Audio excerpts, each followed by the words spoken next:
안녕하십니까. 계획식사회를 맡은 저는 인구연구원 박혁이라고 합니다. 바쁘신 중에도 사법농단 사태 공정한 해결과 사법개혁에 관심을 갖고 참석해 주신 많은 분들께 진심으로 감사드립니다.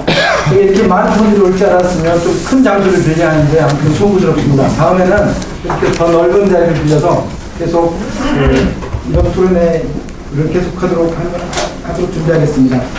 오늘 토론회는 지난 25일 한국당을 제외한 여야 사당이 합의한 특별판사 제도를 지체 없이 법제화하도록 촉구하기 위해 긴급하게 마련됐습니다.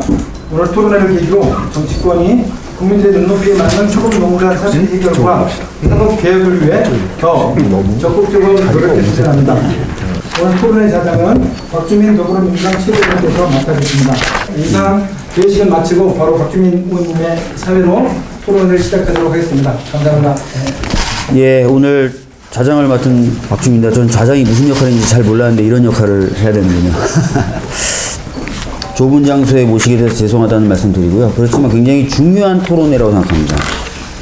지난주에 사당 원내대표가 특별재판부 관련된 입법을 추진하겠다고 발표한 이후에 여러분들이 접하시겠지만 거의 모든 언론에서 위헌론 등을 비롯한 반대론을 설파하고 있습니다. 엄청나게 많은 양이 쏟아져 나오고 있습니다. 근데 그 내용을 제가 보면은 첫 번째 부류는 아예 제 법안 내용을 모르고 하시는 분들이 많았고, 두 번째는 논리적 근거가 굉장히 부족한 비판이 많았습니다. 아까 김민석 원장님도 말씀하셨지만 절대 다수의 국민들이 지지함에도 불구하고 언론에서 다루고 있는 방향은 굉장히 좀 거기에는 반하는, 그렇지만 아까도 말씀드렸던 것처럼 근거가 좀 부족한 그런 보도들이 많이 채워지고 있는 상황입니다. 그래서 오늘 이 토론회를 통해서 진짜 위헌적인지 진짜 사법권의 독립을 침해하는 것인지 국민을 위한 것이 아닌지 그런 것들에 대해서 차분하게 점검이 이루어졌으면 좋겠고요. 또 이 내용이 많은 보도를 통해서 국민분들께도 전달이 됐으면 좋겠다는 개인적인 소망을 토론회에 앞서서 좀 말씀을 드리겠습니다. 오늘 발제는 총 3분이 수고해 주시게 됐습니다. 먼저 박판규 변호사님이 첫 번째 발제를 해주실 거고요. 뒤이어서 염영국 변호사님이 절차법 제정의 필요성에 대해서, 그 다음에 신용근 변호사님께서 단면한 법안뿐만 아니라 법원개혁 과제에 대해서도 좀 말씀을 해주시기로 했습니다. 최용근이라고 써져 있는데 제가 신용근이 읽었어요. 토론은 이제 최근에 관련돼서 활발하게 글을 쓰고 계신 박찬원 교수님, 그 다음에 박정은 참여연대 사무처장님, 그리고 한상희 교수님, 아직 안 오셨는데 김영태 변호사님께서 토론을 맡아주시겠습니다. 먼저 그럼 사법농단과 검찰 수사, 직권남용죄 적용에 관한 검토에 관련돼서 전 판사이시기도 하셨죠. 박판규 변호사님께서 발제해 주시겠습니다.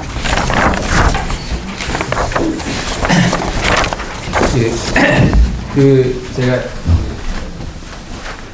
이거 관련해서 발제를 의뢰받았을 때는 이제 검찰 수사의 문제점, 현황과 문제점에 관한 내용들을 이제 의뢰를 받았었고요. 근데 이제 지난주에 임종원 전 차장이 이제 구속되면서 지금 그 전에 이제 두 개의 판결이 있었습니다. 그게 이명박 피고인과 그다음에 최경환 피고인에 대한 판결이 있으면서 직권남용죄가 과연 이게 혹시 안 되느냐에 관한 이제 관심이 좀 커졌습니다. 그래서 영장 기각보다는 이제 그쪽에 포커스가 더 지금 현재는 가 있는 상태여서 뭐 기자님들 여러 의견도 이렇게 질문을 많이 받았는데, 그래서 오늘 발제하면서 그 직권남용죄 4개의 판결을 지금 아마 볼 겁니다. 첫 번째가 이제 우병우 피고인 판결, 그 다음에 박근혜 피고인 판결, 그 다음에 이제 이명박 피고인, 최경환 피고인 판결을 4개를 볼 건데요. 그 4개 보면 이제 직권남용죄가 유죄가 인정된 게 있고 무죄가 나온 게 있습니다. 그리고 이제 이것들이 이 사법농단 사건에서 어떻게 비교했을 때 어떤 형태를 띠는지를 좀 정리를 해서 어떤 식으로 될 거고, 그 다음에 그럼 이제 이걸 좀 보고 나면 이제 그동안에 영장이 기각되면서 뭐 죄가 안 됐다라는 내용이 왜 들어갔는지, 그 다음에 이제 앞으로 지금 제가 영장에 임종원 전 차장의 영장에 있는 피의사실 내용을 다 알지는 못하는데 이게 어떤 식으로 구성이 될 것이며 또 관련 그 기소 범위가 어떻게 될 것인지도 약간은 볼 수 있을 것 같습니다. 그래서 그냥 그 서로는 이제 바로 넘어가고요.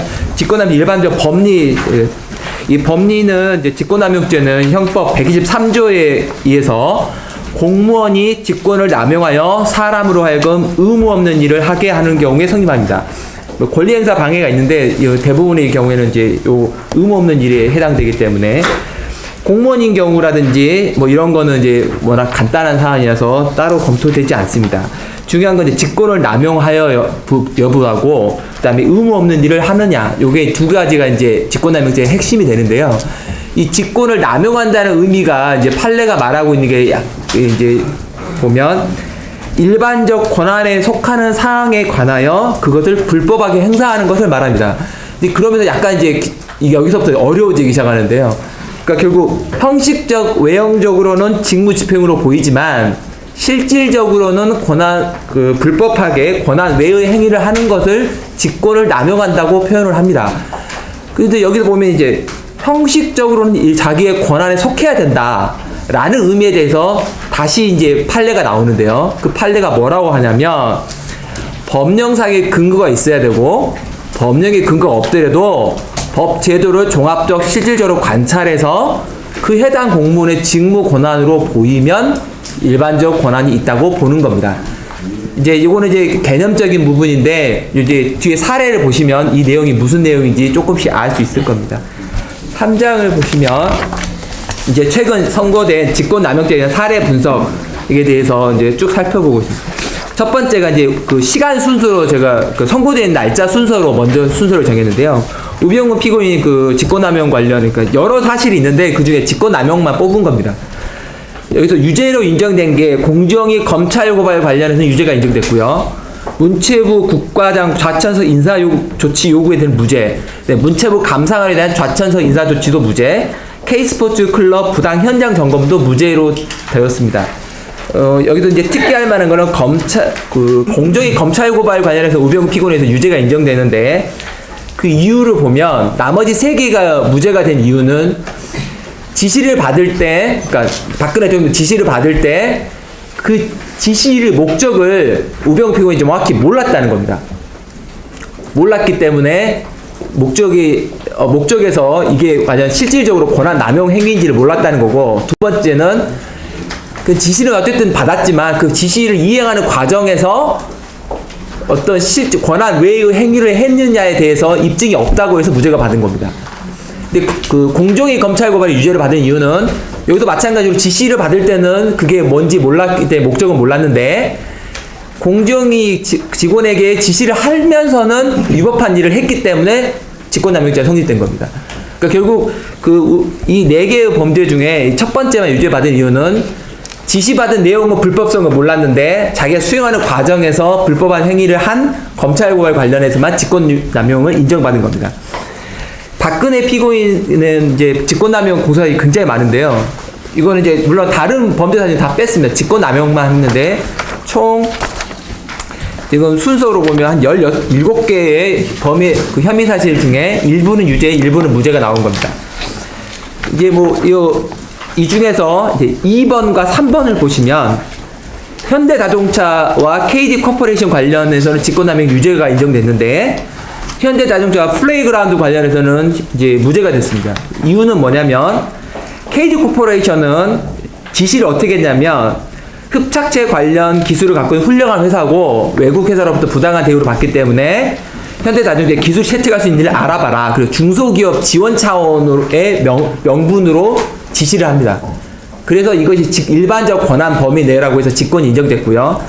플레이그라운드 관련해서는 요게 그냥 거기다가 발주해줘라고 안종범에 지시하고 안종범이 뭐라고 하냐면 대통령과의 단독 면담을 끝낸 다음에 돌아가는 현대자동차 그 임원에게 광고 발족을 부탁한 거여서 이 부분은 어떤 국가적 직무를 행한다는 외관이 없었기 때문에 무죄가 난 겁니다. 요거하고 비슷한 게 KT 관련인데요.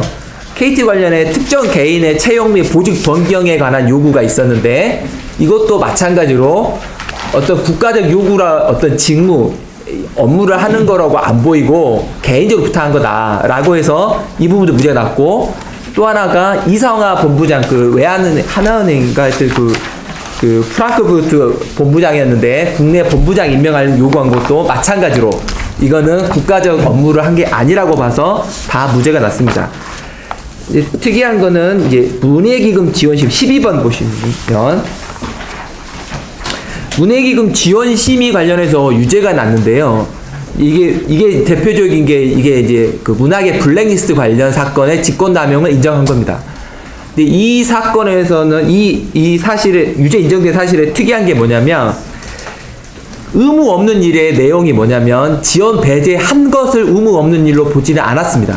뭘 의무 없는 일로 봤냐면 예술이 소속 직원에게 신청자 및 단계별 심의 통과자 명단을 송부하게 한 것, 그 다음에 수시로 심의 진행 사항을 청와대에 보고하도록 한 것, 그 다음에 공모사업 절차를 중단하게 한 것, 그 다음에 불리한 사정을 심의위원에게 전달하게 하는 것, 그 다음에 심의위원들에게 그 배제 탈락, 그 대상자의 탈락을 종용한 것.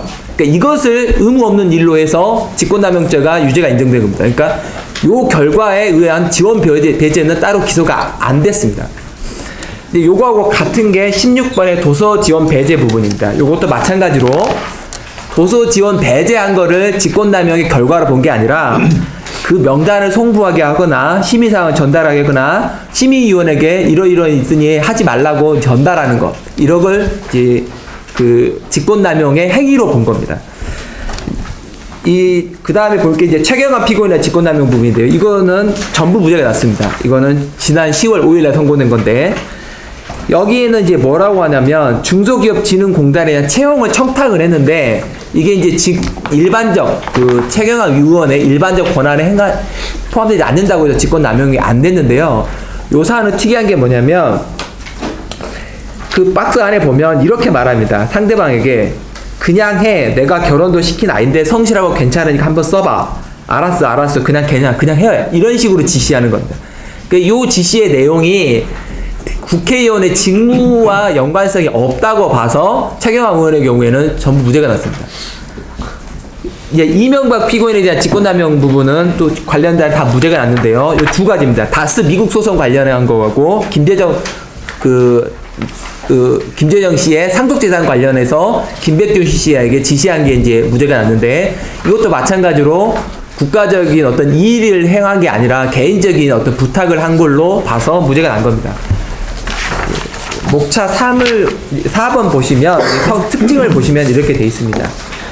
우병우 피고인 사건은 아까 설명한 것처럼 지시의 목적을 전달받았거나 그 행위의 실질의 목적이 뭔지 몰랐기 때문에 무죄가 났는데, 그 지시를 이행하는 과정에서 불법을 행하거나 직권을 남용한 거는 유죄가 났다는 거고요. 박근혜 피고인에 관련 경우에는 형식적 외형적으로는 직무로 보이는 어떤 말을 하거나 행동을 하거나 뉘앙스를 줄 경우에는 일반적 권한이 인정이 됩니다. 그런데 이제 그거 상관없이 개인적으로 부탁한 것 같은 내용을 외관을 띠면 직권남용이 인정이 안 된 거죠. 최경환 피고인도 마찬가지고 이명박 피고인도 마찬가지입니다. 5번에 이제 사법농단 사건의 직권남용 적용이 가능한지 이걸 이제 볼 건데요. 형식적 외형적으로 직무집행 여과를 갖추었는지를 봐야 되는데, 이 사법농단 행위는 크게 두 가지로 나눠집니다. 하나가 뭐냐면 시민관들에게 재판의 독립이나 판사의 독립을 침해하는 내용의 문건을 작성하도록 한 행위, 또 하나는 개별 사건을 관하여 재판에 개입한 행위, 결국 개입을 해서 그 결과 재판 내용을 바꾸게 하는 경우, 이 경우가 이제 재판 개입 행위 두 개로 나눠지는데, 그 3차 조사는 2회에 걸쳐 공개한 294건의 문건들은 다 문건 작성자의 소속 부서가 다 적혀져 있고요. 그 내용 중에는 그 문건의 작성 배경까지 다 표시가 되어 있습니다. 결국 다 직무의 외관을 가지고 만들어진 문건들입니다. 그래서 이거는 전부 다 그 지시 자체가, 그러니까 문건을 작성하도록 지시한 자체가 형식적 외형적으로 직무집행의 외관을 같은 지시였다고 볼 수 있는 중요한 증거가 됩니다. 문건 자체로. 그 다음에 또 한편으로는 그 사법농단 사건이 처음에 문제가 됐을 때 행정처 담당자들 일부가 판사, 집조사 등으로 이끌어진 일들은 불법한 게 아니라 그러니까 법원 행정처의 통상의 업무의 일환으로 한 거라는 변명을 했었는데요. 그것도 외형상, 형식상 직무집행의 일환으로 행했다는 것에 대한 하나의 자료일 거로 보입니다. 임종훈 전 차장이 심의관들에게 국회의원 관련된 개별 사건 검토를 맡긴 게 또 하나 있는데요. 이런 것들은 이제 기획조정실장이나 법원 행정처 차장이 국회 관련 업무를 담당하고 있어서 국회의원들과의 원활한 업무 협조라는 명분으로 심의관들에게 지시한 것으로 보입니다. 그래서 이것도 결국은 형식적 외형적으로는 법원의 대국회 관련 협조 업무의 일환으로 한 거고 개인적으로 부탁했다고 보기 어렵기 때문에 이 부분도 그 직무집행 외관을 갖췄다고 보여지고요. 만약 그 지시가 정말 개인적인 차원으로 아까 최경영 의원처럼 그냥 한번 누구 아는 국회의원 있는데 좀 힘들다고 하니까 한번 검토해봐 이런 식으로 나갔다면 안 될 수도 있는데 그게 아니라 지시 자체가 국회 업무 원활을 위해서 심의관은 아마 그런 생각에서 했을 겁니다. 아마 국회와의 협조를 위해서 그리고 특히 이 당시에는 상고법원 통과를 위해서는 국회의원 개별에 관련돼서 접촉해야 됐고 그들로부터 상고법에 대한 찬성을 받아야 되기 때문에 이 일을 한 건데 따라서 이것도 다 직무집행 일환이라고 외경으로 볼 수도 있습니다. 근데 문제는 이제 재판 개입 행위인데요. 재판 개입 행위는 관련자들이 해당 재판부에 어떻게 접근했고 어떤 내용을 말했는지가 이제 외관을 판단하는 기준이 됩니다. 예를 들어서 부산고법 건설업자 사건에서는 이제 고영한 전 법원 행정처장이 부산고등법원 법원장에게 전화를 하고요. 법원장이 그 말을 듣고 해당 재판장에게 전달을 해줍니다. 그러면서 이제 이 외형상은 어떻게 알려진 사실을 뭐라고 하냐면 윤리감사관실에서 이것이 그대로 될 경우에는 검찰의 반발이 있을 수 있고 법원의 신뢰가 떨어질 수 있으며 또 문모 판사의 비행위가 외부로 드러날 수 있기 때문에 법원에 안 좋다. 따라서 이 부분에 대해서 재개해서 한두 번 더 심리한 다음에 유죄로 하라라는 취지로 내려보낸 겁니다. 따라서 이거는 개인적인 부탁이라고 볼 수 없고 법원 전체의 어떤 신뢰나 이런 거 그다음에 법원 그 당시 상고법원 관련해서도 여러 가지 이슈가 있었기 때문에 법원이 수세에 몰리지 않게 하기 위해서 하는 행동이기 때문에 이것도 요 사안에 관련해서 직무집행의 외관의 일부로서 이루어졌다고 저는 생각을 합니다. 근데 중요한 건 이제 나머지 의혹들은 어떤 식으로 접근했는지 어떤 식으로 말을 했는지가 나오지가 현재로서는 저는 알 수가 없습니다. 검찰 수사가 어느 정도 진행됐는지 그리고 검찰 수사에서 재판 개입에 관련해서는 그 구체적 진술이 어떤 맥락에서 이루어졌고 어떤 했는지가 중요한데 지금 이제 임종원 전 차장에 관해서 지금 구속 이후에 2번 소환을 했는데 모든 진술을 거부하고 있다고 제가 이제 듣긴 했거든요. 근데 결국 이 부분은 아마 문건에 나온 내용은 없을 겁니다. 아마 문건에는 이런 재판부에 직접 어떻게 할 것인지는 극히 일부만 나와 있을 거고 임종원 차장의 진술이 없다면 이걸 밝히기가 쉽진 않습니다.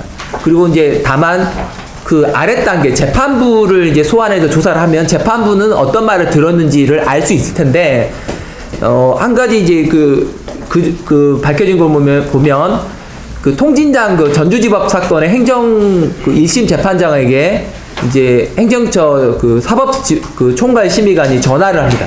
그래서 이제 1심 사건에서 어떻게 할 것 같냐 그래서 이제 선고기일이 잡혀 있었고 이렇게 판결할 것 같다라고 말해주니까 국정감사가 있으니까 국정감사 있는 동안에는 가급적 선고 안 했으면 좋겠다 이렇게 말해서 그걸 이제 2달 정도 선고를 연기하죠. 근데 이것도 이제 법원의 국정감사 업무라는 것에 대한 협조를 구한 거고 그거는 직무집행이라고 저는 생각을 합니다. 근데 결국 그런 것들이 이제 직무집행을 어떻게 연관 지을 것이냐가 말을 어떤 식으로 했냐. 만약 예를 들어 개인적으로 했다면 이거는 약간 다릅니다. 개인적으로 내가 아는 고숙이 아니면 삼촌이 통진장 사건에 재판이 있는데 선고를 연기해달라 이렇게 했다면 그거는 직무집행 외관이 아닐 수 있습니다. 근데 방금 말한 것처럼 국정감사장에서 이 문제가 제기될 경우에는 법원에게 안 좋은 영향이 있기 때문에 해야 된다. 이럴 경우는 다릅니다. 따라서 이 부분은 이제 수사에서 가장 핵심의 부분이고 이 부분이 인정이 된다면 재판 개입 부분도 기소가 될 겁니다. 문제는 이제 직권남용이 의무 없는지에 관한 나 부분인데요. 이 표를 보시면 이렇게 보입니다.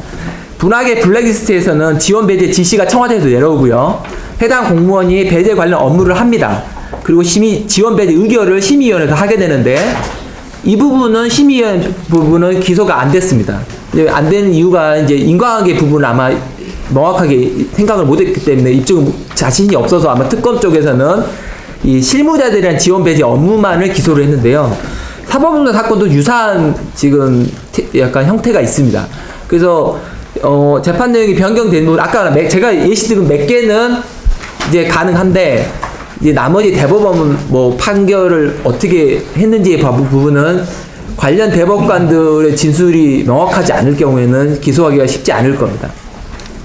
그리고 이제 인과관계 부분은 뭐 이제 아까 제가 마찬가지로 쭉 설명한 거에 마찬가지인데 이 문건 작성 지시 부분은 아까 말했지만 문건 작성 자체가 외관은 이미 지녔고 그 내용 자체가 직권을 남용한 거기 때문에 다 될 겁니다. 다만 이 부분은 심의관들이 이제 공범이 아닌 직권남용 때 객체로 기소된다는 이제 문제가 있긴 합니다. 재판 개입으로 가게 되면 심의관들도 공범으로 기소가 될 수가 있는데요. 그거는 이제 박근혜 재판에서 그 문체부 관련해서는 이제 정무비서관, 뭐 소통비서관들이 다 순차 공모로 해서 됐는데 그 부분 안 된 겁니다. 그래서 그 재판 개입 부분에 있어서는 검찰이 어느 정도 수사가 되고 그다음에 임종원 차장이 진술이 하지 않았을 경우에는 이제 나머지 관련자들의 진술을 통해서 그 윗선의 지시가 있었는지 없었는지가 밝혀질 거고요. 그게 이제 밝혀진다면 뭐 임종원 차장의 진술이 없다 하더라도 뭐 기소는 가능할 수 있고 또 임종원 차장이 진술이 없다도 현재 나온 걸로도 가능하다면 가능할 겁니다. 근데 이제 다만 임종원 차장 입장에서는 윗선을 밝힌다고 해서 본인이 빠져나갈 방법이 실은 없기 때문에 진술이 협조할지는 저도 잘 의문이긴 합니다. 그러니까 직권남용 부분 설명드렸고요. 이 부분은 이제 결국은 법정에서 다퉈질 부분입니다. 이게 일반적 직무관에 속하느냐, 외형이 속하느냐 아니냐. 저는 이제 특별재판부가 채택이 돼서 한다면 이게 되는지 안 되는지에 대한 판단 자체를 지금의 법원이 하게 된다면 그 결과가 어떻게 나오든 국민들의 신뢰가 받기 어려울 수 있습니다. 차라리 저 같으면 특별재판부를 받아서 특별재판 해봤더니 직무외관이라고 보기 어렵다라고 한다면 차라리 법원으로서도 그게 더 부담을 덜하는 방법이 아닐까라는 생각이 들고요. 그래서 오늘 나머지 논의에 대해 있어서는 특별재판부 관련 논의를 하게 될 겁니다. 이상 발제 마치도록 하겠습니다. 네, 마지막 말씀이 의미심장입니다.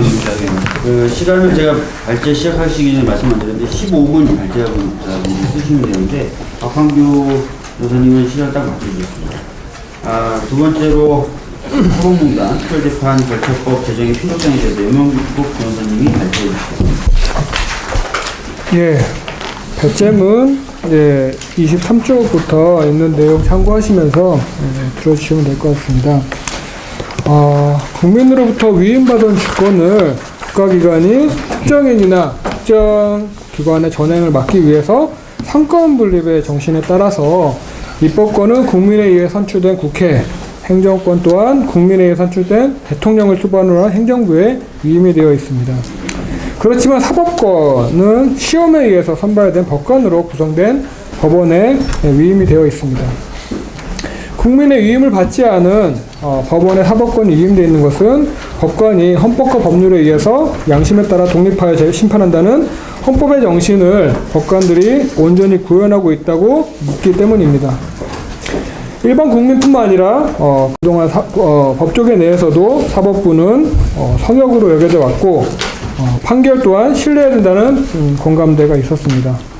그러나 최근 사법농단과 관련해서 청와대와의 재판거래 또 특정 법관 및 관계기관에 대한 불법 사찰이라는 사상 초유의 사태가 법원 자체의 조사에 의해서도 일부 확인이 되었습니다. 사법부와 법관의 판결은 신뢰해야 된다는 신화가 철저히 무너졌습니다. 그래서 이러한 셀프 사법농단에 의해서 법원 스스로 숭고한 사법권 독립이라는 이념을 훼손하고 무너뜨렸습니다. 이러한 사법농단 내지 사법행정권 남용의 의혹은 법원의 자체적으로 구성한 특별조사단에 의해서도 세 차례에 걸쳐서 이제 조사한 결과가 나와 있는데요.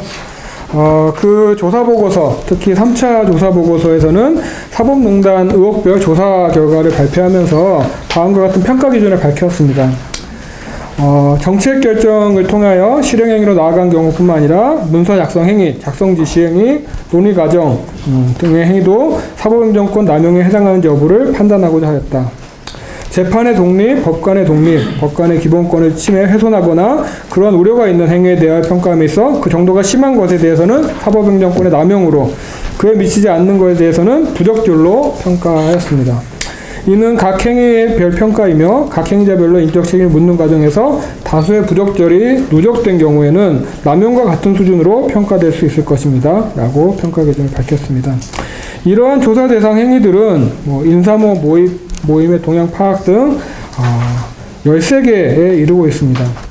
이러한 행위들은 개별적으로도 그 사법행정권 남용의 정도가 심한 행위가 다수 있었고, 자체 판단으로도 부적절한 행위로 판단이 돼서 그러한 부적절 행위가 누적이 된 상황에서 남용과 같은 수준으로 자체적인 판단에 의해서도 평가가 됩니다. 이러한 사법행정권의 남용의 행위들은 양승태 대법원장을 필두로 해서 법원 행정처장들의 포괄적인 지시와 실행행위를 분담을 한 것으로서 형법상 직권남용죄, 업무방해죄, 공무상 비밀누설죄 등에 해당될 수 있을 것입니다. 이러한 사법행정권 남용 행위들에 대해서 검찰의 수사가 개시가 되자 법원은 조직적으로 이러한 수사에 대한 반대를 결의하고 결백하다는 입장을 밝혔습니다. 지난 2018년 6월 15일 날 현 대법원장께서 법과 원칙에 의해서 이루어지는 수사에 대해서 사법부라고 해서 예외가 될 수 없다. 또한 수사가 진행될 경우 사법행정 영역에서 필요한 협조를 다하겠다라고 공언했습니다. 그러나 그러한 발표 2시간 반 만에 대법관 전원들이 나서서 사회 일각에서 대법원 판결에 마치 어떤 의혹이라도 있느냐 문제를 제기한 데 대해서 대법관들 모두가 재판의 독립에 관하여 어떠한 의혹도 있을 수 없다는 데서 견해가 일치되었다라고 너무도 당당히 결백을 주장하고 나섰습니다. 이러한 당당함과 모렴치는 주권자인 국민들을 대법원 판결을 받고자 하는 이기적인 존재들로 치부하는 뒤틀린 선민의식에서 나오지 않았을까라는 생각이 들고, 또한 민중은 개돼지다, 신분제를 공고히 해야 된다 했던 전 교육부 관료의 발언을 떠올리기도 합니다. 현재 사법부가 처한 현실을 전혀 자각하지 못하고 있음을 드러낸 것이라고 생각합니다. 실은 원세훈 전 국정원장 판결의 경우에 이미 6명의 대법관은 그 당시 대법관이 아니었습니다. 그래서 관련 문건 작성의 사정 자체를 알 수가 없었습니다. 또한 KTX 판결이나 정교조 법의 노조 판결도 해당 재판을 맡았던 대법관이 현재 2명만 남아있을 뿐입니다. 이러한 상황에서 자신들이 있었던 당시에 재판관도 아니었는데 결백을 주장하는 것 자체가 대법관들이 독립적으로 법과 원칙에 따라 진실을 규명할 의지가 있는 것인지 심히 의심스러운 상황입니다.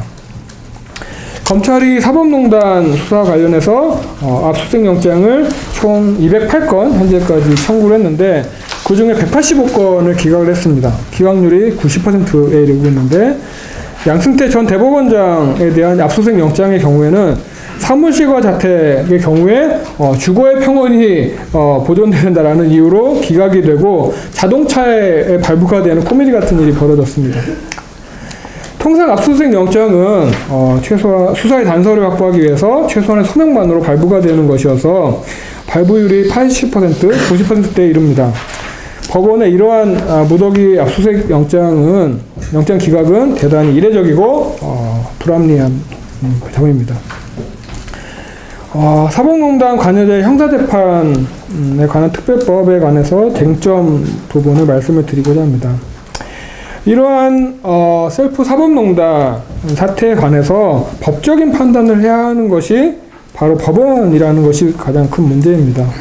기존의 사법행정 시스템을 통해서 배정된 영장 전담 판사가 영장 청구에 대해서 모조리 기각을 하고 있는 상황에서 그러한 기존의 사법행정 시스템에 의해서 사건이 배정된 재판부가 사법농단에 관한 재판을 하였을 때 그 결과에 대해서 국민들이 승복을 할 수 있을까요?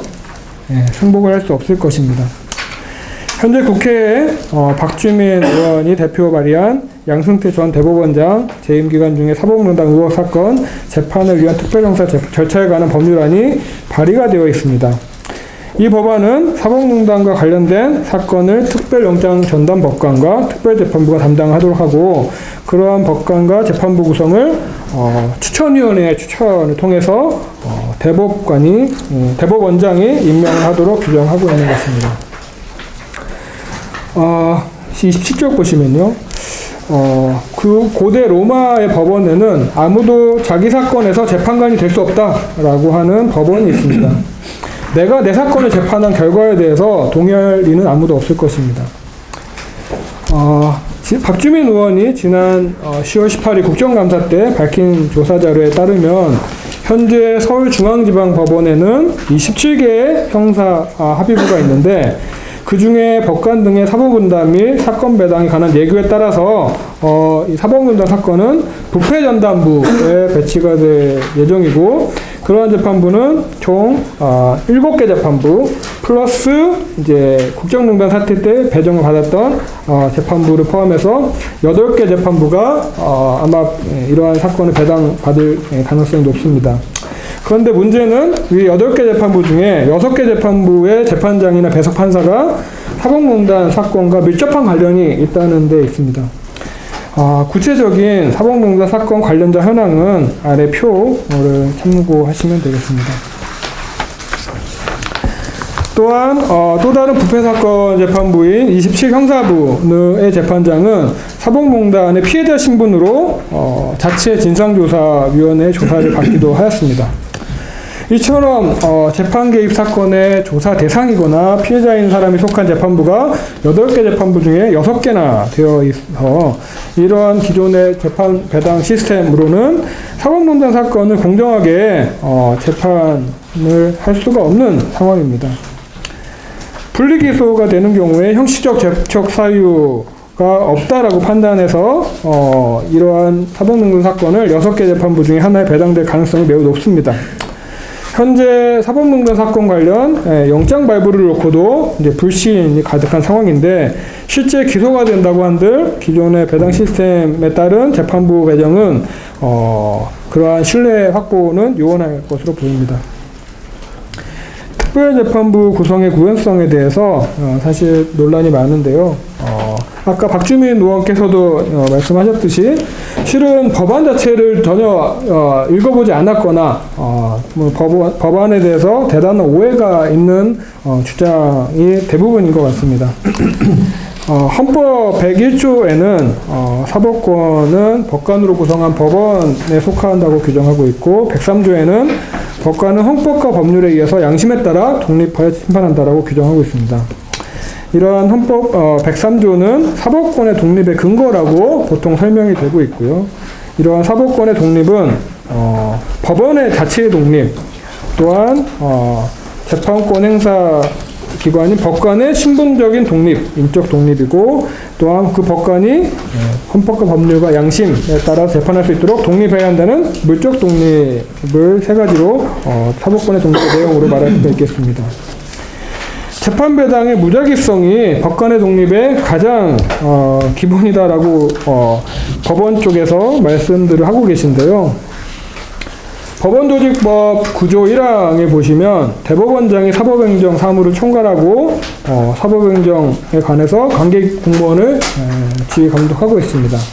그러나 모든 사무분담과 사건 배당을 대법원장이 할 수 없기 때문에 현실적으로 행정규칙인 법관 등의 사무분담 및 사건 배당에 관한 예규에 따라서 사건 배당이 이루어지고 있습니다. 예규 9조에 따르면 사건 배당은 각급 법원장, 지원장이 주관을 하도록 하고 있습니다.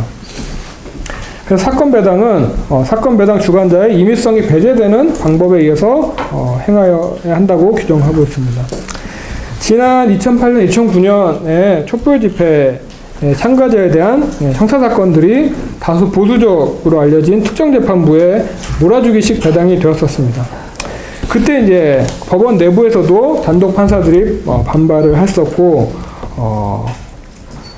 그에 대해서 언론에서도 몰아주기식 사건 배당에 대해서 많은 의혹들이 제기가 됐었습니다. 그래서 사건 배당을 했던 수석부장 판사나 대법원은 결론에서 양형에 큰 차이가 나지 않을 것을 고려해서 특정 판사에게 몰아준 것이라고 해명을 하기도 했습니다.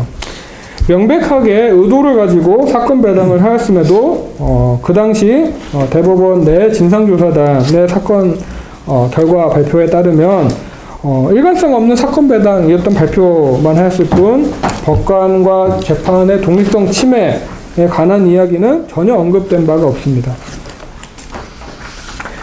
헌법에서 모든 국가 권력은 국민으로부터 나오고 그 중에 사법권에 대해서 특별히 독립성을 헌법적 가치가 부여가 된 것은 법 위의 모든 것에서 독립될 때 국민 전체에 대해서 공정한 재판을 할 수 있다는 판단에 기초한 것입니다. 헌법 103조는 법관의 독립 그 자체를 보장하는 조항이 아니라 법관의 책임, 법과 그 양심 외에는 다른 어떠한 외압에도 흔들리지 않고 독립해서 판단을 하여야 한다라고 하는 법관의 책임을 규정한 조항입니다. 그 자체로서 법과 양심에 따라 재판하는 그런 신성한 존재로 많은 분들이 오해를 하고 계신데 103조는 그런 조항이 아니라는 뜻입니다.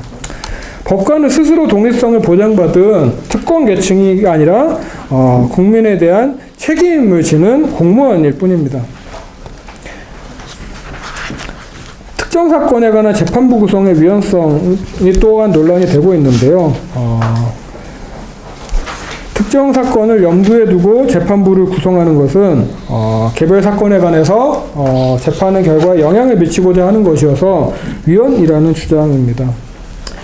그런데 현재 법원의 영장전담 판사가 압수수색 영장을 90% 기각을 하고 있고 또한 불공정하게 사법농단에 개입했던 재판부가 이러한 사건 배당을 받을 가능성이 매우 높은 상황에서 자체 배당 시스템에 의해서 재판부를 구성하는 것이 재판의 결과에 영향을 미치고자 하는 것일까? 그렇지 않으면 추천위원회 추천을 통해서 대법원장이 공정하게 임명한 특별재판부로 하여금 재판을 하는 것이 재판의 결과에 영향을 미치도록 하는 것인가? 라고 질문을 던져보면 답은 자명한 것으로 보입니다. 특별재판부를 통한 특별재판 절차에 관한 법을 만드는 것은 새로운 특별법원을 창설하는 것이 아니고 또한 현행 법원조직법에 의해서 법관의 자격이 없는 자에게 법관의 자격을 부여해서 재판을 하도록 하는 것도 아닙니다. 오히려 법관의 자격과 법원의 조직은 모두 국회의 입법사항이기도 합니다. 그렇기 때문에 추천위원회의 추천을 통해서 특별재판부를 설치한다고 해서 헌법이나 기존 법률에 위반된 것은 전혀 없어 보입니다. 이런 특별부 재판부의 구성이 생소할 수 있지만 제헌국회 당시에도 반민족행위 처벌법을 제정해서 반민족 행위자들의 처벌하는 전례가 있었고 그 당시에는 법관이 아닌 자도 그 반민족 행위자를 처벌할 그 형사재판부가 되었었고 심지어 단심제로 운영이 된 바가 있습니다. 또한 현재 특별검사제도가 드루킹 특검까지 계속해서 독립적인 지위를 가지고 검사의 지위가 없음에도 사건을 수사하고 기소하도록 하는 제도가 운영이 되고 있습니다. 그렇다면 특별검사는 가능함에도 특별재판부는 가능하지 않은 이유가 무엇입니까? 또한 특별재판부가 법률에 의한 법관이 아니라는 근거는 무엇입니까? 반대하는 근거들을 납득하기가 어렵습니다. 또한 이제 특별재판제차법 이제 10조 1항에서는 사법농단 사건의 1심 재판은 국민참여재판으로 한다라고 해서 의무화시키고 있습니다. 국민의 형사재판 참여에 관한 법률은 민주적 법원의 재판을 민주적 정당성과 신뢰를 높이기 위해서 도입이 된 바 있습니다. 특별법으로 인해서 국민참여재판을 강제 의무적으로 실시하는 것이 헌법상 재판 청구권이나 평등권을 침해하는 것이다 라고 위헌을 주장하는 분들이 계신데요. 헌법 27조에서 보장하고 있는 재판 청구권은 신분이 보장되고 독립된 법관에 의한 재판을 보장을 하는 것입니다.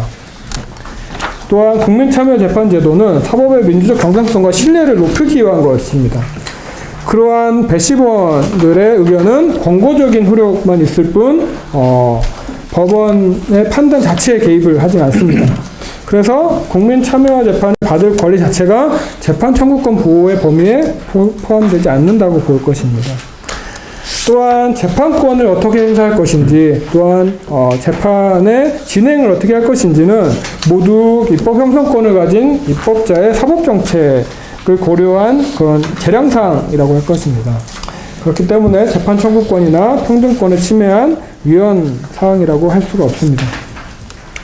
마지막으로 결론을 말씀드리면 더 이상 사법권의 독립이라는 미명 아래 견제되지 않는 사법권의 전행을 내버려둘 수 없습니다. 사법권의 독립 또한 주권자인 국민의 기본권을 지키고 실현하기 위해서 요구되는 것이니 사법부 마음대로 전행을 휘둘러도 된다는 것은 아닙니다. 셀프 사법농단과 관련돼서 국민이 모두가 동의할 수 있는 공정한 재판부가 구성이 돼서 그러한 재판을 담당하여야만 최소한의 신뢰와 공정성이 확보가 될 것입니다. 그렇기 때문에 사법농단 책임자 형사절차 특별법은 반드시 제정되어야 합니다. 국민주권의 헌법질서 속에서 법관은 그 자체로서 신성한 존재일 수 없습니다. 법관은 국민을 대표하는 공무원이고 공무원으로서 국민에게 봉사하여야 할 존재입니다. 주권은 국민에게 있고 모든 권력은 국민으로부터 나오기 때문입니다. 마치겠습니다. 최근까지의 그 경과 그리고 최근에 특별재판부를 둘러싼 논란에 대해서 정리를 해주셨습니다. 지금까지는 두 분 발제자분들이 시간을 잘 지켜주고 계십니다. 두 번째 부분은 두 번째예요. 자, 세 번째 발제 인변 사무처장이신 최용근 변호사님께서 사법체계복을 위해 시급한 법원 개혁 과제에 대해서 말씀 주시죠. 네, 방금 소개받은 최용근 변호사입니다. 아마 많은 통계를 사법 신뢰와 관련해서 이야기할 때 이 통계들을 많이 드시는 것 같습니다. 2015년 OECD가 발표한 사법 시스템에 대한 신뢰도 조사에서 우리나라는 조사 대상 42개국 중에 39위였습니다. 2016년 형사정책연구원에서 실시한 형사사법기관의 신뢰도 조사에서도 법원에 대한 신뢰도는 24%에 머물렀습니다. 법률가들은 위수치가 지금 현재가 아닌 2, 3년 전의 조사 결과라는 것에 안도해야 할지 모릅니다. 우리가 맞닥뜨린 사법농단 사태, 또 그나마 떠오른 진상의 일면만을 살펴보더라도 위수치조차 과대평가되었다는 느낌을 지울 수 없기 때문입니다. 저는 길지 않은 시간이나마 재판 업무를 주로 담당하는 변호사로 활동을 했고 또 적지 않은 의뢰인들을 법정으로 안내했습니다. 사법부를 믿을 수 없다는 의뢰인들한테 사법부를 믿어야 한다고 설득했습니다. 적지 않은 날을 지새면서 법률 서면을 썼고 또 전국을 돌아다니면서 변론을 했습니다. 억울하면 상소를 했고 확정 판결 앞에서는 애써 침착했습니다. 사법농단 사태로 명명된 현실 앞에서 앞서 묘사한 법률가로서 저의 활동은 그저 신기루를 향한 돌진이었을 따름인가 되묻게 됩니다. 법정으로 안내했던 많은 의뢰인들의 얼굴을 떠올리면 도저히 고개를 들 수가 없습니다. 권리를 되찾으려고 법정을 찾았지만 유감스럽게도 그 법정은 헌법과 법률, 양심에 따라서만 움직이는 것이 아니었음을 법원행정처가 공개한 수많은 문건들을 통해 확인하게 됩니다. 그 사이 의뢰인들은 상처받고 분개했고 또 고통받았고 슬픔 끝에 사망했습니다. 일본의 법관 출신 교수인 세기 히로시는 일본의 법원을 절망의 재판소라 칭하며 법정에 들어서는 자 모든 희망을 버려라 이렇게 역설한 바 있습니다. 지금 우리의 사법부는 이러한 평가로부터 자유롭습니까? 또 국민의 신뢰 속에 자리 잡고 있습니까? 아니 일말의 신뢰라도 유지하고 있습니까? 앞선 발제문들의 기재에 따르더라도 이러한 질문에 대한 긍정적인 회답은 확신보다 강변에 가깝다. 저는 이렇게 생각합니다. 아이러니하게도 사법농단 사태는 우리가 지금껏 유지해왔던 사법개혁 리스트를 점검할 기회를 주었습니다.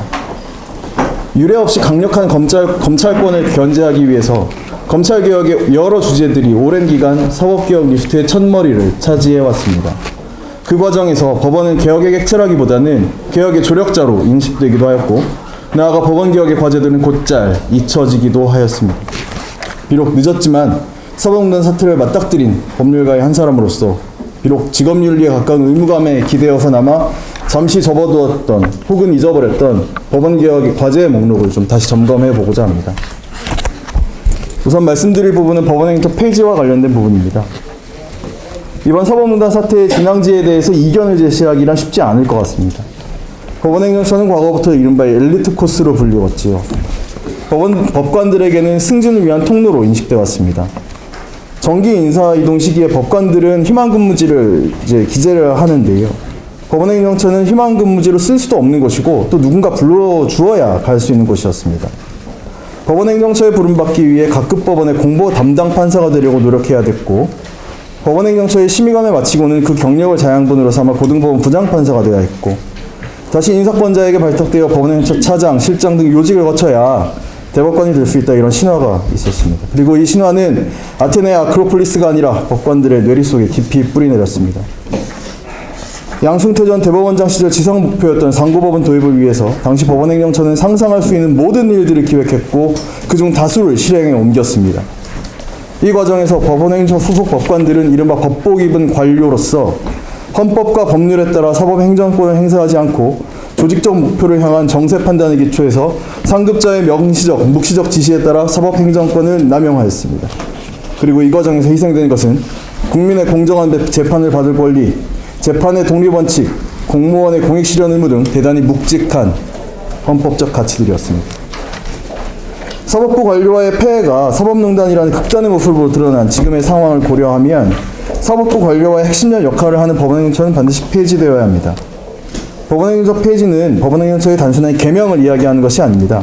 재판과 사법행정의 엄격한 인적, 물적 분리를 전제하는 것입니다. 최근 국민과 함께하는 사법발전위원회는 법원행정처를 폐지하고 사법행정에 관한 집행기관으로 법원사무처를 두겠다. 그리고 법원사무처에는 상근 법관을 두지 않도록 하는 안을 대법원장에게 건의한 바 있습니다.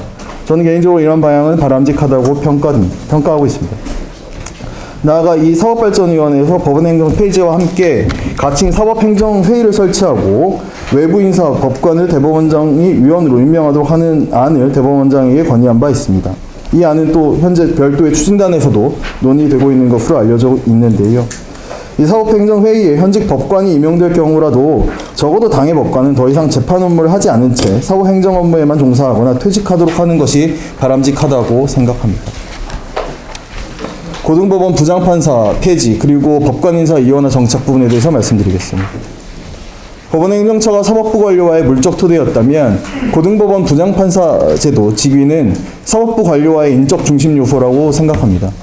지금까지 법관들은 고등법원 부장판사로의 승진을 고위법관으로 가는 통로로 인식했고 또 고등법원 부장판사로 승진하지 못한 경우에는 조기에 사직하거나 승포판이라고 불리는 불성실한 재판 진행, 부적절한 언행 이러한 부분들에 대한 문제가 있었던 것도 사실입니다. 이러한 사정을 종합적으로 고려해서 이용훈 대법원장 시절 고등법원 부장판사제도 폐지 그리고 고등법원과 지방법원의 인사 이원화를 시작했지만 후임 양승태 대법원장은 위 두 제도의 시행을 사실상 폐지해서 사법부의 관료화를 더욱 심화시켰던 사례가 있습니다. 김명수 대법원장은 전임 양승태 대법원장 시절 형해화되었던 법관 인사 이원화 제도를 흔들림 없이 추진하겠다 이러한 의사를 밝혔고 사법연수원 25기부터는 고등법원 부장판사 승진 제도를 폐지하겠다 이렇게도 밝혔습니다. 나아가 올해 8월에는 서울고등법원 고법판사를 광주고등법원 고법판사로 전보하면서 동시에 서울고법 부장판사 직무대리를 명하는 인사를 하기도 하였습니다. 이는 현행 법원조직법 27조와의 관계 등을 감안하되 법관 인사 이원화를 지속적으로 추진하겠다는 대법원장의 의사가 반영된 것으로 이해됩니다. 이와 관련해서 국회는 법원조직법 개정 등 입법을 통해 고등법원 부장판사 제도 폐지 그리고 법관 인사 이원화가 정착될 수 있도록 역할을 다할 필요가 있습니다. 법관 인사 이원화와 함께 대법원의 재판연구관 제도 또한 살펴볼 필요가 있다고 생각합니다. 현재 일부 분야의 재판연구관 또는 극소수의 청년재판연구관 등을 제외하고는 10년 이상의 법조 경력을 가진 중견 법관들이 재판연구관으로 근무를 하고 있습니다. 이번 사법농단 사태의 경과에 있어서 이 법관인 재판연구관과 법원행정 심의관 사이에 재판 관련 보고서를 주고받거나 협의하는 등의 사례가 다수 관찰되었는데요. 이러한 폐단을 미연에 방지하고 또 사실심을 더욱 강화하는 차원에서도 법관 재판연구관을 일선법원에 배치하고 대법원의 재판연구관을 비법관으로 임명하는 방안 또한 검토해 볼 필요가 있다고 생각합니다. 상고심 제도 개선과 관련해서 말씀드리겠습니다. 양승태 전 대법원장 시기 법원행정처는 상고법원 도입을 강력하게 추진했지요. 상고법원은 상고심 제도 개선의 한 대안으로 법원 내부로부터 대두가 되었지만 여러 가지 비판에 직면했고 또 상고법원은 법관직을 매개로 사법부의 관료화가 더욱 심화된다는 지적도 있어 왔습니다.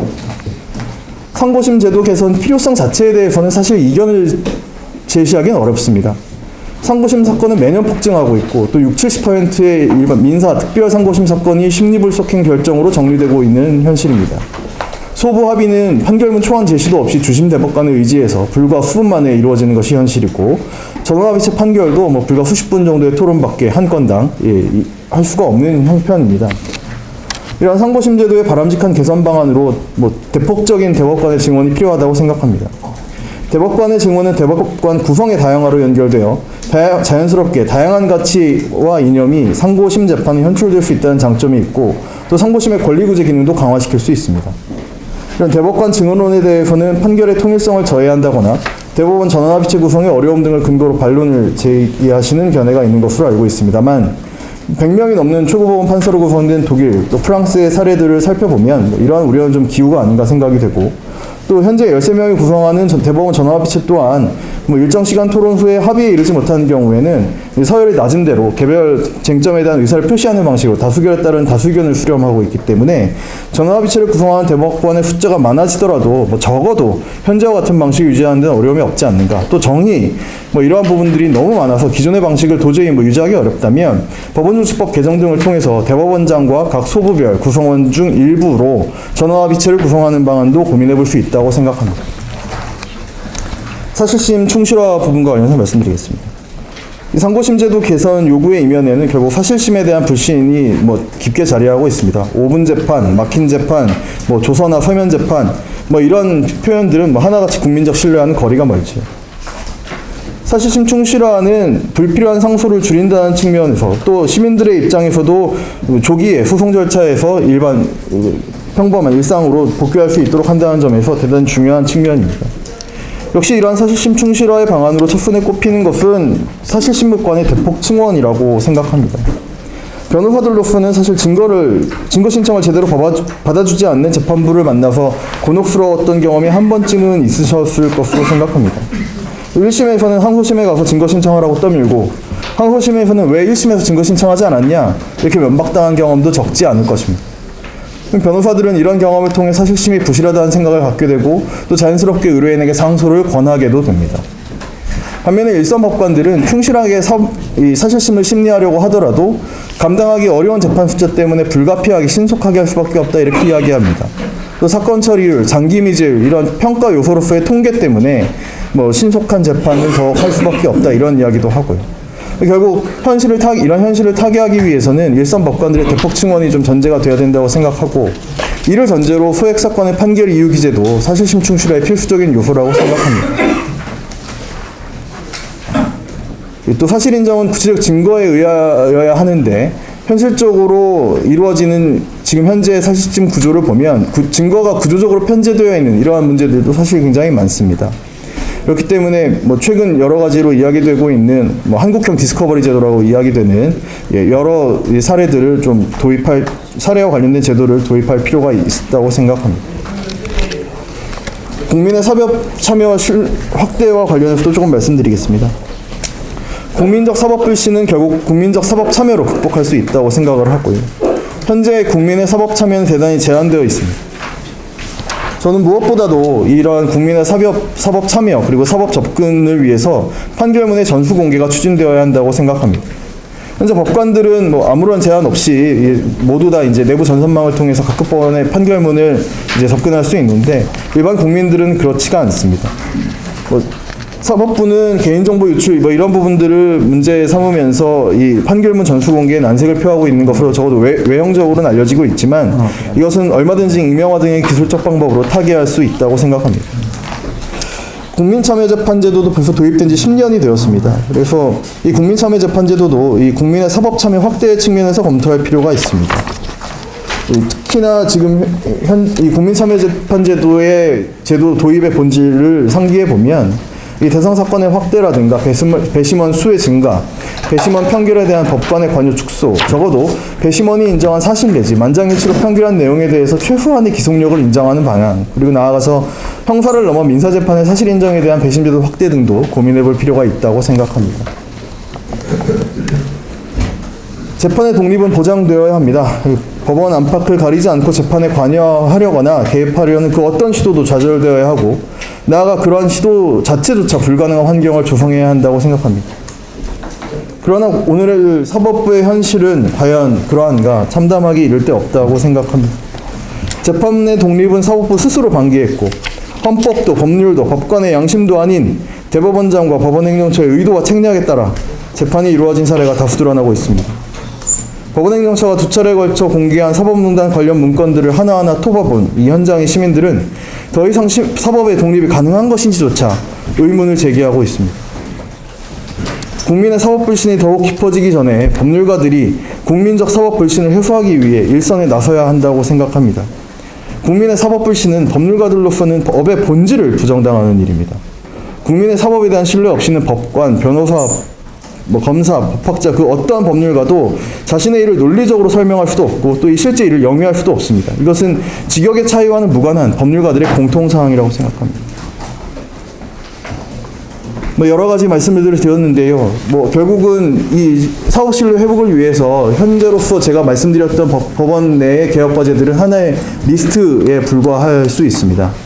그리고 이러한 부분들이 과연 현재로서 어떤 방식으로 어떻게 풀어나갈지는 앞으로도 많은 토론과 의견들의 개진이 필요하다고 생각합니다. 다만 이 글이 좀 그러한 부분들의 단초가 되었기를 기대합니다. 이상입니다. 이로써 발제자분들의 발제는 다 들었습니다. 지금까지의 경과나 또 지금 인정이 있는 특별조차 법안의 기존 필요성, 그다음에 더 나아가서 사법부가 앞으로 어떻게 바뀌어야 되는지에 대해서 여기 말씀을 해주셨습니다. 이렇게 토론자분들의 토론을 드리는데요. 박찬훈 교수님께서 토론해 주십니다. 예, 한양대학교 박찬훈입니다. 저는 이 특별법안에 대해서 각계에서 여러 가지 주장들이 나오고 있는데 그 주장들을 조금 모아보고 그것에 대한 그 입장을 조금 말씀드리겠습니다. 우선 제 개인적인 기본 입장을 말씀드리면은 저는 그동안 이 특별법 만들어가지고 특별재판부 만드는 것은 사실상 그 실익이 없기 때문에 기존 제도화에서 재판을 했으면 좋겠다 이런 그 이야기를 해왔습니다. 사실 지금 현재의 그 사법농단에 관한 우리 박주민 의원께서 만들어 놓은 그 안 정도의 내용은 사실 우리 법원이 지혜만 모을 수 있다라고 하면 대부분의 내용을 그 수용할 수 있는 그런 상황이거든요. 근데 아쉽게도 법원이 그런 노력을 보여주지를 못했어요. 그러니까 이 국민의 사법 불신은 점점 그 치솟고 있는 상황이고, 지금 이 상황은 어떻게 보면은 대한민국의 그 위기적 상황이 아닌가 이렇게 생각할 수가 있는 것이죠. 때문에 저로서도 이제 더 이상 이 특별재판부를 만드는 이 안을 이제 그 수용하지 않을 수 없는 그런 그 상황에 있는 것이고, 그래서 과연 이것을 수용한다라고 하면 여러 가지 헌법적인 어떤 논란이라든가 이런 것들을 피할 수 있는 방법이 있겠는가, 이런 것들을 주로 검토해 본 겁니다. 저는 이 특별법안을 수용을 이제 해야 한다는 그 말씀을 드리면서, 다만 수용을 하더라도 제 그 글에 51페이지 중간에 다만이라고 하는 부분이 있습니다. 이 특별재판부가 만들어진다라고 해도 그 재판부 구성이 사법농단 관련자와 관련 없는 그 법관들로 구성되는 것 외에는 피고인들에게 어떤 절차적 불이익도 줘서는 안 된다. 피고인들에게 이 헌법과 기존 형소법에서 보장하고 있는 이 절차적 권리가 침해된다라고 하면 그건 그 우연 문제가 나오지 않을 수가 없습니다. 그래서 이 특별재판부는 일반 법원의 절차와 다른 특별한 절차를 피고인에게 적용시키는 특별재판소가 되어서는 안 된다라고 하는 것이고, 저는 우리 박주민 의원께서 만드는 그 안은 이러한 저의 그 염려와는 거리가 있는 우리 수용 가능한 그런 안이다라고 하는 것을 우선 말씀드리고, 일단 몇 가지 논점을 한번 보도록 하겠습니다. 첫 번째 논점은 이게 그 처분적 법률에 의한 당사자의 공정한 재판을 받을 권리를 침해하느냐 여부입니다. 오늘 모두의 인사말 속에서도 나왔는데요. 저는 이 부분에 대해서는 우선 우리 헌법상 처분적 법률의 개념이 사실상 정확하지 않습니다. 이건 강학상, 이건 뭐 강의실에서 우리 교수님들이 이야기하는 그 용어인 것인데, 때문에 사실 그 우연의 근거도 희박합니다. 그리고 이에 대해서는 이미 우리가 특검법과 관련된 논란, 그 헌법 소원 사건에서 여러 차례 이야기가 됐고, 뭐 정리되었다고 해도 과언이 아닙니다. 그러니까 특정인에 대한 처분적 성격의 특별법이라고 해도 그 차별적 규율이 합리적인 이유로 정당화될 수 있는 경우에는 허용된다라고 하는 것이죠. 제가 그 52페이지에 참고 판례도 넣어놨으니까 한번 읽어봐 주시기를 바라겠습니다. 두 번째는 이 특별재판부를 일반 판사가 아닌 재하법조인으로 구성할 수는 없는가? 이 부분은 우리 박주민 의원 그 안에는 없는 것이지만, 이건 제가 다른 여러 경로를 통해서 이러한 이 안을 또 강력하게 또 제기하시는 분들이 있어요. 기존 법관으로 구성하는 것이 무슨 의미가 있느냐, 이렇게 이야기하시는 분들이죠. 저는 이 부분에 대해서는 사실 가능하다라고 봅니다. 현행 헌법하에서는 법원에 속하지 않는 특별법원으론 헌법재판소와 군사법원만을 인정하고 있으므로 법원 소속이 아닌 제4의 사법기관을 만드는 것은 헌법 위반의 가능성이 큽니다. 그렇지만 이 사건 특별재판부 구상과 같이 일반 법원 속에서 지금 기존 법관이 아닌 재야법조인으로 구성되는 그러한 특별재판부는 이게 어떤 것이냐? 저는 사실 그 헌법에서 명확하게 이런 것들을 부정하고 있지 않는 한, 그렇게 이 헌법 수호를 위해서 필요한 경우에는 이 재하법조인으로 특별판사를 임명해가지고 재판부를 구성하는 것은 가능하다라고 봅니다. 이거 아까 이 염영국 변호사님도 말씀하셨다시피 재헌헌법하에서 그 반민족 행위 처벌법에서도 그 특별재판부가 있었거든요. 사실 그때는 재하법조인이 아닌 사람도 이게 포함시키는 그런 특별재판부를 만든 것을 생각해 본다라고 하면, 그게 뭐 좋은 예는 아니지만 이건 완벽하게 법조인 자격을 갖는 사람들에 대해서 우리 특별검사처럼 특별법관으로 이렇게 임명하는 방안이 우리 헌법하에서 불가능한 것은 아니다. 일반 법원의 판사로서 임명하는 것이거든요. 그러나 다만 이 부분에 있어서는 아마 이게 입법화를 한다라고 하면 뭐 상당한 정도 논쟁이 될 수 있는 것이기 때문에 저로서는 이 가능성만을 얘기하는 것이지 꼭 이렇게 해야 된다는 말씀을 드리지 않겠습니다. 세 번째 논점은 대법원 심리의 특례라고 하는 부분입니다. 이 부분은 보니까 우리 이 법안에는 없는 것 같아요. 이 법안은 지금 1심과 2심의 재판부 구성만 특별 재판부를 만든다라고 하는 것인데, 사실 이게 이 사건이 지금 이제 앞으로 재판이 되게 된다라고 하면 필시 아마 상고심, 대법원까지 가게 될 겁니다. 이런 경우에 그럼 대법원은 지금 현재의 대법관으로 그냥 재판해도 되느냐라고 하는 데에 대한 그 이론입니다. 저는 이러한 주장도 충분히 타당한 주장이라고 생각합니다. 그래서 대법원 재판에서도 이 법률을 만든다라고 하면 제척 사유를 적용시키는 그런 그 법안이 필요하다고 생각합니다. 최소한 양승태 전 대법원장의 제청으로 임명된 대법관이나, 여기 빠졌습니다만, 사법농단 관련 사건과 연루된 이 법관, 연루된 대법관은 이 제척 사유에 해당돼서 이 심리에 참여할 수 없도록 이렇게 해야 될 겁니다. 그 다음에 저는 제가 이 특별재판부 찬성하면서 단서를 달았습니다만, 논점 4와 논점 5는 국민참여재판 강제하고 재판기관에 그 특례를 두는 지금 박주민 의원 안, 이 부분에 대해서는 조금 다른 생각을 갖습니다. 저는 제가 이 특별재판부가 우연성 논쟁을 피하기 위해서는 일반 법원에서 지금 우리 형사 피고인들한테 부여된 그 모든 권리가 이 특별재판부의 이 피고인들에게도 적용돼야 된다고 생각합니다. 물론 이 국민참여재판 같은 경우는 효과가 권고적 효력이기 때문에 법관에 의한 재판을 잠탈하는 그러한 결과는 아니지만, 그러나 지금 이 선택권이 있거든요. 이 선택권을 피고인에게 이 특별재판부에서 재판받는 피고인들한테 그걸 배제시킨다라고 하는 것은 평등권의 문제가 나올 수 있고, 여러 가지 헌법적인 어떤 논란이 야기될 수 있고, 또 이런 것들이 결국은 이런 특별재판부를 만드는 그런 국회 내에서의 논의에도 아마 걸림돌이 되지 않을까 하는 생각이 들기 때문에 국민참여재판을 굳이 이것을 강제할 필요는 없고, 또 재판 기간도 이거 신속하게 재판을 해야 됐다라고 하는 그 취지는 알겠습니다만, 이 경우에 따라서는 이 재판 기간을 단축하게 되면 구속된 사건은 졸속 재판으로 갈 가능성이 있어서 피고인들한테 불리하다라고 하는 그러한 이 논란을 피하기는 어렵습니다. 따라서 이렇게 피고인들한테 조금이라도 이 불리한 어떤 절차적인 어떤 면에서 불리하다라고 볼 수 있는 부분은 특별히 이 특별재판부 이 법에서 넣을 필요는 없겠다, 이런 말씀을 드립니다. 6번째 논점은 특별재판부의 명칭을 좀 바꿨으면 좋겠다, 이런 생각이 듭니다.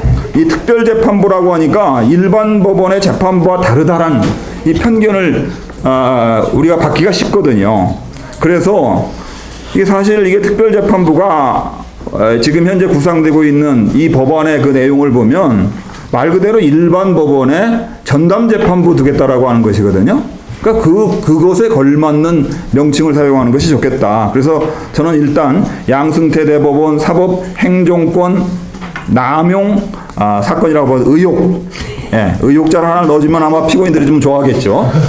양승태 대법원 사법행정권 남용 의혹사건 전담재판부, 이런 식의 용어로 정리하면 의회에서 논의하는데도 조금 원활하지 않을까, 이런 생각이 들고, 또 아까 유죄 추정의 원칙 이런 주장을 하면서 상당한 정도의 반론을 피는 분들에 대해서도 적정한 어떤 대응책이 되지 않을까 하는 생각이 듭니다.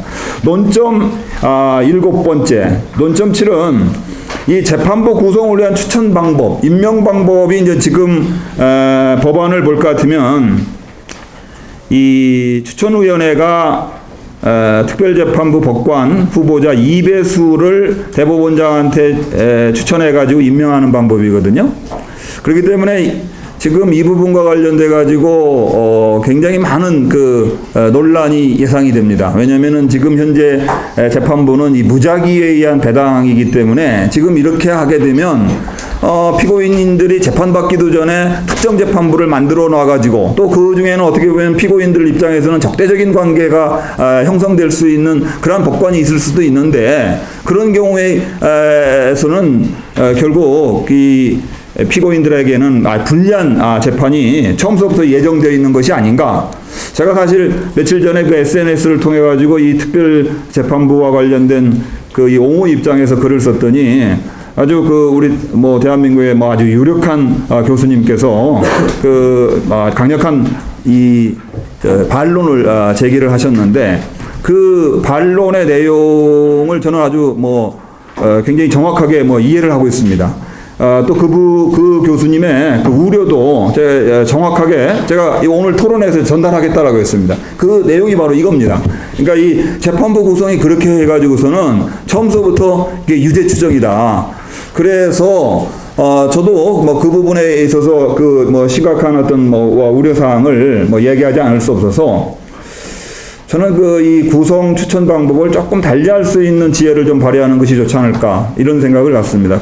제가 하는 방법은 이 추천위원회가 중심이 되어가지고 특정 법관을 2배수로 논의를 해가지고 이렇게 뽑아내는 방식. 그래서 그 중에 한 명을 재판장과 그 다음에 재판부 구성원을 대법원장이 임명하는 이런 방식으로 하게 되면 특별 추천위원회의 의지도 거기에 실리고 대법원장의 의지도 거기에 실리기 때문에 거기서 사각낀다라고 하는 것 아니겠습니까? 그래서 이 특별 재판부 추천위원회의 추천도 좀 형식화시키는 게 좋겠다. 그래서 일정한 정도 자격 요건을 갖춘 그 법관들을 무작위로 추첨을 해가지고 그 추천위원회가 이 재척 사유가 있는지 없는지를 평가한 다음에 없다라고 하면은 아예 일배수로 대법원장한테 임명 요청을 하면 대법원장은 특별한 사정이 없으면 바로 임명하는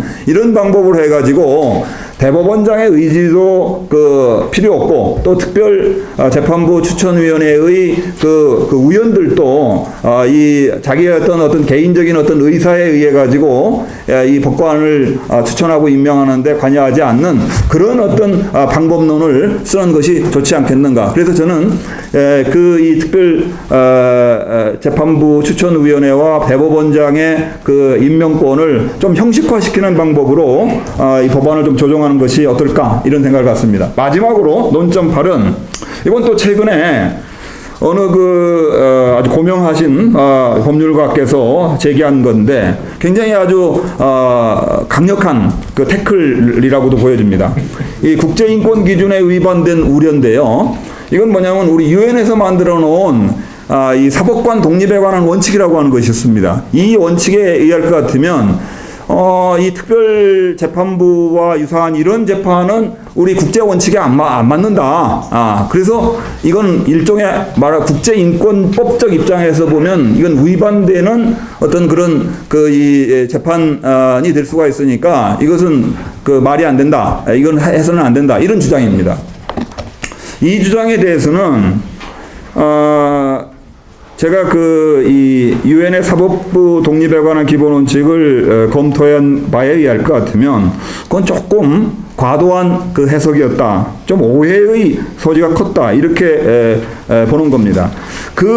이 유엔 원칙이라고 하는 것은 제가 여기 써놓은 것처럼 모든 사람은 기확립된 법적 절차가 적용되는 일반 법원이나 재판소에서 재판을 받을 권리를 가진다. 기정당하게 확립된 법적 절차가 적용되지 않는 재판소가 일반 법원이나 재판소에 속한 관할권을 대체하기 위해 창설돼서는 안 된다. 라고 하는 요 규정인데요. 요 규정은 뭐냐면은 말 그대로 일반 법원과 다른 절차를 갖는 특별재판소를 만들어서는 안 된다라고 하는 겁니다. 쉽게 말해서 특별재판소를 만들어가지고 3심 재판할 것을 단심으로 끝내버린다든가 아니면은 일반 법원에서 다 지켜지는 그러한 원칙 그 다음에 일반 법원에서 다 허용하고 있는 또 누리고 있는 피고인들의 그 권리가 상당 부분 배제된 상태에서 어떤 특별한 절차를 만들어서 특별재판소를 만들어서 그런 운영하는 이런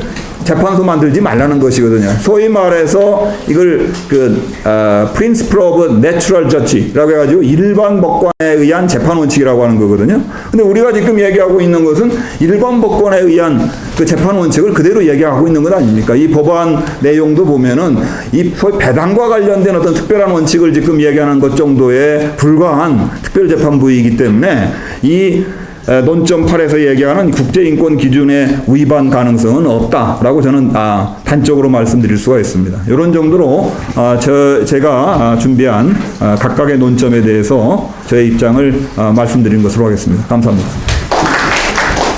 예, 최근에 주로 지적되고 있는 논점들에 대해서 다 의견을 정리해서 말씀을 해주셨고요. 어제 법사위에서는 주로 이 논점으로 반대하시는 분들은 얘기를 했었는데 상당히 좀 잘 정리된 것 같습니다. 그리고 법안을 제가 발의했지만 제 법안이 원하는 그대로 통과돼야 된다 이렇게 고집을 들진 않습니다. 그래서 여러 좋은 의견 주시면 또 논의 과정에서 수정되거나 추가되거나 할 수 있다고 저는 생각합니다. 박정희 교수님 소개해 주셨고요. 두 번째 토론은 우리 박정원 참여연대 사무처장님께서 해주시겠습니다. 네, 제가 박정희 선생님 목소리가 좀 우렁차면 좋을 텐데 마이크가 없어서 제 평소 목소리 톤으로 말씀드리겠습니다. 저는 넓게 보는 법조 세계에 있는 사람이 아니기 때문에 오늘 아마 법학이든 변호사이든 판사 출신 분들이 대부분이신데 조금 한 발 떨어져 있는 일반 시민의 시각에서 지금 사안을 어떻게 보고 있는지 그리고 박주민 의원이 대표 발의한 그 법안에 대해서 의문이 있다, 일부 의문이 있다는 말씀을 드리고, 그 관련해서 Q&A를 준비하신다 생각으로 들어주시면 좋을 것 같습니다. 지금 앞서서 많은 분들이 얘기하셨기 때문에 이번 사법농단에 있어서 왜 특별재판부가 필요하냐에 대해서는 더 첨언할 필요는 없지만, 저희는 다시 한번 강조해야 되는 것은 공정한 재판을 받을 권리, 법관의 독립성, 이런 헌법적 가치라는 것은 법관의 권한을 보장하기 위해 존재하는 게 아니다라는 걸 다시 한번 강조해야 될 것 같고요. 이번에 지금 특별재판부든 저희 시민사회조사 제안하는 것이 법관 탄핵, 국정조사 여러 건이 있는데요. 이 과정은 사법부는 도대체 누가 감시하고 견제할 것이냐, 그리고 처음이 아니죠. 이 사법부의 비리, 만연한 일탈행위, 위헌행위, 이런 걸 누가 단죄할 거냐. 그래서 앞으로 사법부 개혁은 누가 주도할 것이냐, 이런 토론을 하는 논의 과정에 있어서 중요한 계기가 된다고 생각을 합니다. 그래서 그 법안에 있어서도 마찬가지인데요. 최소한 이 과정에 있어서는 법관, 현재 법원에 절대 맡겨서는 안 된다라는 것을 저는 정말 강조하고 싶습니다. 지금 이제 법관들, 지금 알려진 법관들도 있지만요. 직접 관여했거나 연루되었을 거라 의심되는, 그리고 실제 집행했던 혹은 방지했던 수많은 법관들이 있을 겁니다. 물론 퇴임한 대법관들이 있고요. 지금 어제 양박고라는 이름도 돌더라고요. 양승태, 박병대 고용한, 그리고 차은성 대법관도 있고요. 근데 지금 현재 자리를 지키고 있는 수많은 법관들이 있다는 겁니다. 지금 이제 징계 절차 해부된 법관들 말고도요, 법원행정처 주문대로 재판을 임했던 재판들이 있습니다. 앞서서 또 말씀하셨지만 재판관이 없었다, 의혹 제기 우려된다라는 입장을 고집했던 대법관들이 있고요. 법관의 동심 침해한다고 수사 반대 입장을 표명했던 법원장들, 서울고법 판사들이 있습니다. 증거인멸 시간 벌어졌고 구속영장 기각했던 법관들도 있습니다. 근데 이 중에 아무도 반성하고 책임지는 법관은 현재 없다는 거죠. 또 지금 공개된 문건이라는 것이 키워드로 검색된 문건들입니다. 그 중 일부만 확인된 거죠. 많은 자료는 이미 인멸이 됐고 수사하고 있으나 법원의 비협조로 그 일부분만 지금 드러난 상태입니다. 그래서 지금 확인되거나 혹은 의혹이 여전히 제기되고 있는 것들은 아주 빙산의 일각일 수 있다. 그래서 더 훨씬 많은 법관들이 관여했거나 연루됐을 가능성이 높다. 그래서 어떤 면에서도 이번 특별재판부에 있어서 이 설치는 당연히 가야 된다라는 거고요. 법관 구성에 있어서도 기존의 법관들에게는 기대하기 어렵다라는 걸 좀 말씀드리고 싶습니다. 지금 대표 발의하신 특별재판부 주요 내용 관련해서 주요 구성에 대해서는 후보 추천위원회를 구성하고 시민사회, 그리고 대한변협, 그리고 지금 판사회의 등등의 추천을 받기로 되어 있습니다. 전체적으로 보면 외부 인사 3인, 9인 중에 3인을 위촉을 하겠다라는 것, 이런 부분 포함해서 외부 인사 참여 폭을 넓혔다. 그리고 중앙지방법원 판사회의, 고등법원 판사회의에서 추천받게 했다. 어쨌거나 이거는 지금 현직 판사의 반발을 고려한 최소한 공정성을 담보하겠다라는 취지로 이해를 하고 있습니다. 그리고 전체적인 내용에 있어서는 개인이든 단체든 법인이든 영장 전담 법관 후보자, 그리고 특별재판부 후보자 추천자라든가 추천에 관한 의견을 받겠다. 그리고 1심에서 국민참여 재판 의무화하고 재판 기록, 중계를 허가하도록 한다. 그리고 판사의 의견을 표시하도록 했고, 재판 과정에서 언론 브리핑 등을 가능하게 했다. 이 부분에 있어서는 일단 공정성 문제, 그리고 시민의 알 권리, 이 부분에 대한 이해가 반영된 거라고 생각을 합니다. 근데 앞서서 박찬웅 교수님도 말씀하셨는데, 재판부를 구성함에 있어서 현직 판사로만 재판부를 구성하는 수밖에 없는 건가? 앞서 영현구 변호사님도 말씀하셨고요. 과거 선례가 없는 것도 아니고, 그리고 지금 이미 이제 이 법안에서는 법관 제적 조항이 많이 나열되어 있습니다.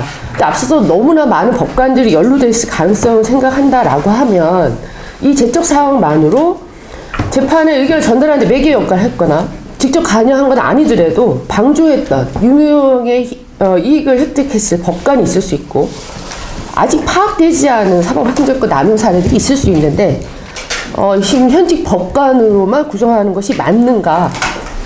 이제까지 이 법관 처벌이 매우 온정적이었다, 법원이. 그래서 이 부분에 있어서는 지금 3인 재판부를 구성하게 돼 있는데 제야의 법조인을 대상으로도 특별법관 임용 가능한 게 아닌가, 이 부분의 검토가 필요하다고 봅니다. 전적으로 그렇게 구성을 하든가 아니면 과반 이상은 구성할 필요가 있다. 이 취지는 지금 현재 법관으로는 전적으로 구성해서는 안 되겠다라는 취지입니다. 그래서 이게 또 제척사항이 있을 수 있는데요. 지금 해당 대상 사건 중에는 중앙지법 단독판사회의 의장선거 개입 사건이 있습니다. 이 관련해서 이제 판사회에서 추천을 받는 것이 이제 제척사항에서 다루고 있어서 크게 시비거리는 없지만 검토의 사항은 아닌가 이런 생각이 듭니다. 국민참여재판 같은 경우는 1심을 하는데 2심을 강제하지 않는 게 문제다라는 의견이 있는데, 앞서 박찬호 교수님 말씀하셨던 것처럼 여명국 변호사님은 그런 위원이 아닐 거다라고 말씀하셨는데, 국민참여재판 의무화했던 것이 피고인한테 위원 소송 갈 수 있는 사안이 아닌가. 여기에 대해서는 반박의 준비를 하시는 게 맞다, 아니면 고집할이든가 이런 생각이 한편에서 있습니다. 그리고 법률안에는 대상 사건들을 열거하고 있는데요. 1에서 6가지 사건들은 이제 주로 법원 내 사건들인데, 7안 같은 경우는 청와대 등 외부 기관과의 재판 거래 의혹과 관련된 대법원장, 대법관 및 판사 등에 관한 사건이라 되어 있습니다. 근데 여기는 이제 재판 거래 말고도요, 지금 파악되거나 혹은 의혹 수준이라고 하더라도 법원 행정처가 자체적으로 선고 시기를 조율하거나 결과에 개입했던 사건들이 있습니다. 이런 사건들이 이렇게만 규정했을 때는 빠질 가능성이 있지 않은가, 이 부분에 대한 검토가 필요하지 않을까 생각을 합니다. 앞서 박찬호 교수님 말씀하셨던 부분인데 3심까지 갔을 때 어떻게 될 것이냐라고 한 게 있습니다. 거기서 이제 앞서서 박찬호 교수님은 양승태 대법원장이 제청한 대법관 사례로 제청을 해야 된다 얘기하셨는데, 사실 이동원 대법관 같은 경우는 입원이 됐단 말이죠. 김명수 대법원장 시절에. 그래서 이 건에 대해서 진상규명이 어떤 식으로든 이루어지기를 기대를 하는데 쉽지 않겠지만, 그래서 탄핵이 중요하다. 역시 이 부분에서는 실정법이라기보다는 아까 직권남용에 관해서도 말씀을 하셨는데, 위헌행위로서 탄핵 조치가 선제돼야 되는 것이 아닌가라는 생각이 듭니다. 일단 특별재판부 설치에 있어서는 반드시 탄핵하고 같이 가야 된다고 생각을 합니다. 어떤 사례들이 있었는지는 더 말씀드릴 건 아닌 것 같고요. 이분들이 주도적인 역할을 했든 아니면 지시와 강요에 따른 것이든 그 책임을 반드시 물어야 된다라는 것이고요. 근데 이제까지 법관 탄핵이 없었다는 것이 그럴 만한 일이 없었기 때문이냐? 결코 그렇지 않다. 아니면 탄핵 소추의 요건이 너무 까다로워서냐? 사실은 뭐 저희가 대통령 탄핵이 2번의 사례에 있다 친다 그러면 한 번도 없었다는 것이 이상한 거죠. 저는 국회 책임을 얘기하지 않을 수 없을 것 같습니다. 앞서서 신영철 대법관 사례, 강옥병 촛불 재판에 대한 개인 사례를 말씀하셨는데, 이번 또다시 그렇게 유야무야될 것이냐, 차법부에 대해서 아무런 견제, 통제에 대한 의지의 표명이 없었다. 이번은 꼭 그렇게 하면 안 될 것 같다는 생각이 들고요. 국정조사 말씀 꼭 드리고 싶습니다. 일반 시민들에서는 앞서 어떤 신성한 존재로 추앙받는다라는 표현도 했는데, 그 일반 시민과 굉장히 다른 존재, 어떤 최종 정의에 대한 판단을 의뢰하는 그런 존재, 이렇게 얘기되어 있는데, 사법부는 여전히 이제 일반 시민에게 문턱이 높습니다. 그리고 사법 체계에 대한 이해가 크지 않습니다. 이게 일반 시민이 그렇죠. 근데 이제 국정조사는 진상규명을 목적으로 하기보다는 사법행정권이 어떻게 남용됐는지 그 면면을 시민들이 알게 해야 된다. 어떻게 보면 폭로의 의미가 클 텐데요. 지금 국정조사 대상도 그래서 특별재판부 이번에 그 발의한 법안의 대상 사건을 넘어서야 된다고 생각합니다. 조선일보 같은 언론이 어떻게 협조했는지, 법관들이 도대체 어디까지 사찰했는지, 그리고 법조인들, 단체들, 정치인들 동향 왜 취합했는지, 법관들은 어떻게 자료를 인멸했는지, 왜 그런 지시 충실히 따랐는지, 이거 법률로 따를 문제가 넘어서는 문제일 수도 있습니다. 이런 사법부의 민낯을 국민들이 알게 할 게 필요하다. 그거는 국정조사가 아닌가 생각을 합니다. 다 쉽지 않습니다. 국정조사 쉽지 않고 탄핵도 쉽지 않고 특별재판부 설치도 쉽지 않을 것 같지만 어떤 것이 선제적으로 이 법안이든 탄핵이든 달성하는 데 유리할 것인지에 대한 전략적 검토가 필요하다 생각합니다. 네, 이상입니다. 네, 좋은 질문입니다. 다음은 혹시 탄핵의 필요성을 또 강조하실 것 같은데요. 한상희 교수님 질문해 주시죠. 네, 반갑습니다. 오늘 주제와 관련해서 이 탄핵은 조금 뜬금없다는 느낌이 들 뻔했는데 마침 우리 박정훈 지사님께서 연관을 시켜줘서 자연스럽게 넘어오게 생각했습니다. 이번 사법농단 사태 더 이상 성격 규정할 필요도 없죠. 문자 그대로 우리 헌법이 기반하고 있던 또는 우리 국가체제가 기반하고 있는 법치주의 내지는 민주적 기본 질서라는 그 틀 자체를 흔들어 놓았던 바로 이제 그런 점에서 본다면은 우리 대한민국이 지금 기초에 있는 헌정주의 자체를 부정한 사건이다. 이 점은 두말할 나위가 없을 겁니다. 더 나아가서 그런 사법권의 독립을 침해함으로써 단순히 사법권의 존재나 또는 그에 대한 국민적인 신뢰를 위태롭게 했을 뿐만 아니라 더 나아가서 그러니까 당시의 정권과 결탁해서 그 당시 지난 정권 때 이런 이야기가 있었죠. 일각에서는 친정 구테타다, 점진적 구테타가 진행되고 있다. 마치 남미처럼 이제 그런 우려가 나왔는데 거기에 중요한 한 부분을 차지하고 있었다.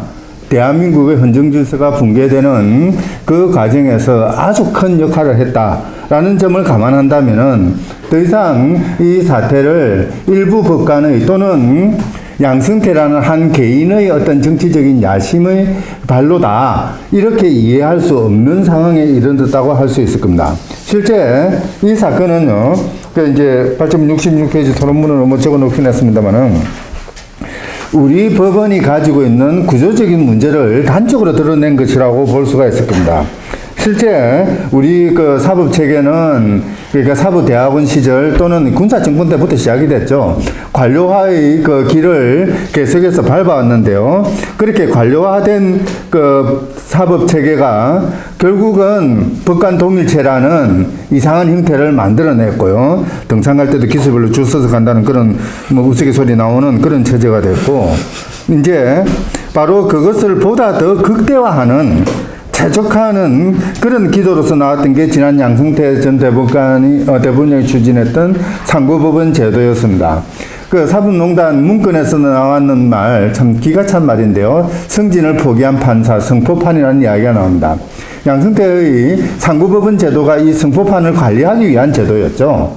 그들을 관리함으로써 그나마 중앙의 통제로부터 벗어나 있는 판사들을 다시 중앙의 통제로 끌어내드리기 위한 그런 시도였습니다. 그래서 전국에 있는 모든 판사로 하여금 승포판이 아니라 국민과 법과 정의를 포기한 판사로 만들기 위한 그런 업무였다. 이렇게 이야기를 할 수가 있습니다. 그리고 그런 업무에 우리 법관들은 2,000명이 넘는 3,000명 가까운 법관들은 하나같이 그에 복종하고 반항하지 않고 저항하지 않고 그것을 옆에서 보좌했다는 그런 모습들이 이번 사법농단 사건의 과정에서 드러났습니다. 바로 그 때문에 68페이지 적어놨습니다만은 이번 사법농단 사태는 몇몇 사람을 처단한다.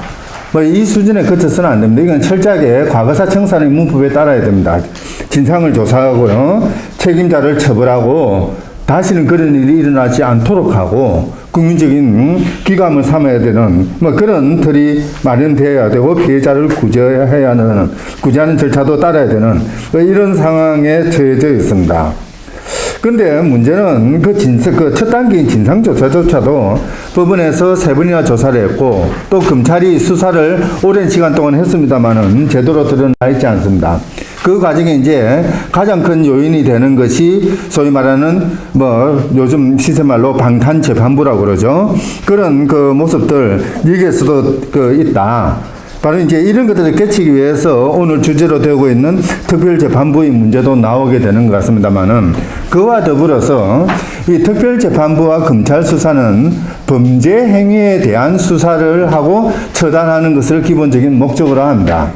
근데 이번 3번 농단 사건은 범죄 행위는 그 중에 뭐 핵에 해당되긴 하겠습니다만은 상당히 작은 부분이죠. 보다 큰 거는 그러니까 이 사법부의 구조적인 문제들 그리고 법관들이 왜 그렇게 무력했는가 그리고 또 어떤 의미에서는 법관이 가지고 있는 우리나라에서 법관은 아주 재밌는 게 이번 그 특별재판부 위원 논의에서도 나오듯이 법관에 의한 재판을 받을 권리를 가진다라고 헌법이 규정했을 때 헌법이 말하는 법관은 헌법과 법률에 의해서 정해지는 법관, 신분 보장이 되고 독립성이 보장되는 법관을 이야기합니다. 근데 우리 법원에서 이야기하는 이 특별재판부법을 위헌이라고 주장하는 그 논지에서 말하는 법관은 직업법관을 이야기합니다.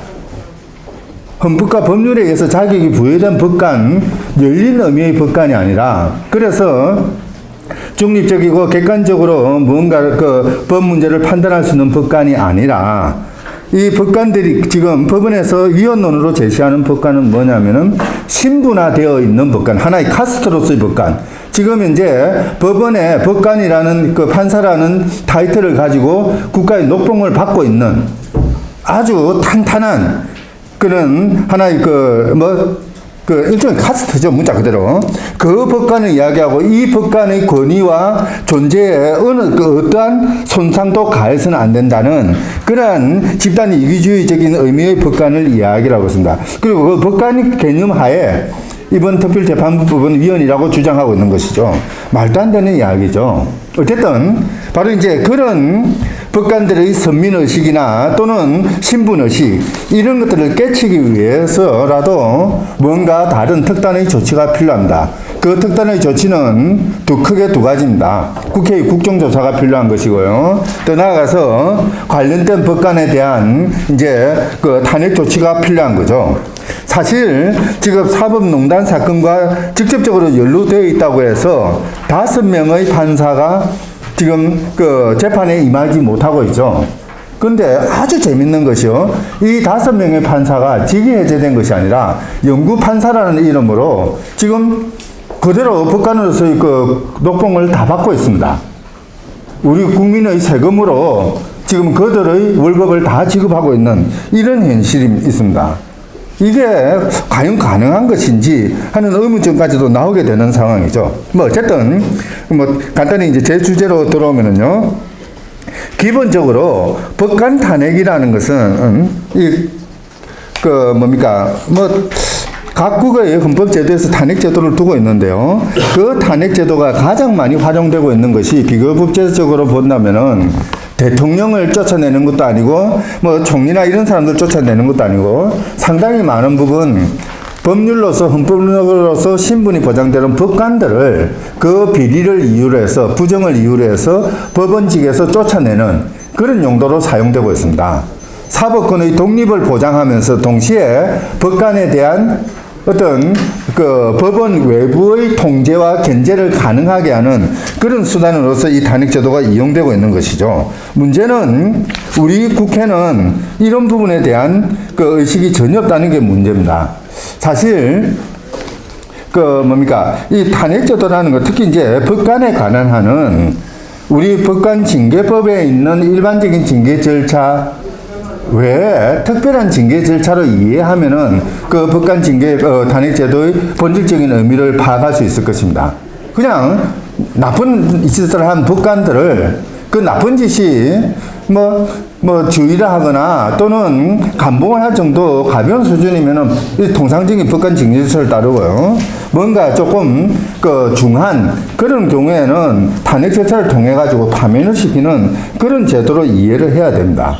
그리고 헌법에서 이 법관 탄핵권을 탄핵 소추권을 국회에 주고 헌법재판소에 탄핵 심판권을 줬던 그 이유 자체가 법관을 보호한다는 신분 보장을 한다는 측면도 있지만은 동시에 자질이 되지 않는 또는 행동이 선하지 않는 그런 법관들은 법원에서 쫓아낼 수 있는 권한을 국회와 헌법재판소에 부여한 것이라고 봐야 됩니다. 수권규범이죠. 신분보장규범이죠. 동시에 바로 이제 이 수권규범은 그 자체가 의무 규정이죠.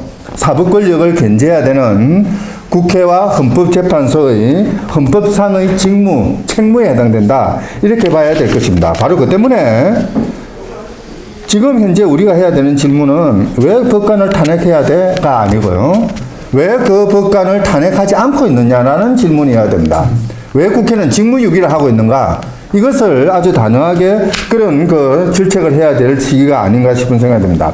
70페이지에 뭐 법관 그 법 위반이 법관이 한 행위가 그러니까 탄핵 절차를 통해서 법원에서 쫓아낼 정도로 중대한가? 그에 대한 판단 기준은 지난 헌법재판소가 그 대통령 탄핵 과정에서 했던 그 기준을 적용해서 뭔가 정리를 했습니다. 뭐 여러분들이 보시면 될 것 같고요. 실제 법관의 탄핵에 이르는 경우는요. 뒤에 75페이지 보시면요. 일본에서 탄핵됐던 사건, 일본에는 이제 재판관 탄핵 절차가 따로 규정이 되어 있는데요. 탄핵 재판소 형식으로 되어 있는데, 거기 보시면은 표 2에 8번, 9번은 사실 우리 법원에서는 여태 이것을, 이 정도의 법관의 비행을 그냥 일반 징계 절차를 통해 가지고 견책을 하거나 감봉을 하거나 하는 수준에 그쳤습니다. 이제 지나가는 여성 열차 안에서 여성 속옷을 불법 촬영했거든요. 이걸 우리도 똑같은 사건이 있었지 않습니까?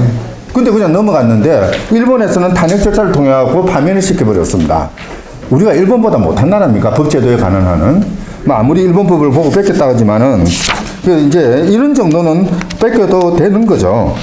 그 이제 미국의 경우도 마찬가지고요. 보면은 여태까지 우리 그 법원이 너무나 선망망이 처벌했던 그런 사건들이 전부 다 탄핵 절차에 올라와 가지고 어떤 그러니까 법원 외에서 법원을 견제하고 통제하는 그런 그 계기로 이용되어 왔습니다. 근데 이제 이 법관 탄핵은 형사 절차로서 처벌하지 못하는 법관들을 법원에서 쫓아낸다라는 의미, 뭐 그 의미 외에 더 중요한 것은 이 탄핵 소추 절차를 통해서 법사위에서는 탄핵 소추 사유에 대해서 조사를 할 수가 있습니다. 일종의 국정조사에 준하는 그런 조사를 통해서 이 사법농단의 실체를 밝힐 수 있는 그런 또 다른 기회가 보장된다는 측면도 있습니다. 그 법관을 쫓아내는 것뿐만 아니라 사법농단의 진상을 국민에게 밝혀낼 수 있다는 그런 측면도 있고요. 더 나아가서 법사위가 그렇게 하지 않더라도 헌법재판소의 탄핵 심판 절차에서는 반드시 구두 변론 절차를 열어야 된다. 여기에서 이제 공방을 통해서 마치 지난 박근혜 대통령 탄핵 절차의 그 생중계가 됐던 것과 마찬가지로 뭐 생중계가 될지 안 될지는 모르겠습니다만은 어쨌든 국민들이 이 법관들이 무슨 짓을 어떻게 했는가, 왜 했는가, 그리고 그것을 가능하게 했던 법원의 내부적인 그 뭐 패습은 폐단들은 어떤 것들이 있었는가 하나하나 따져볼 수 있는 그런 기회를 제공한다는 것입니다.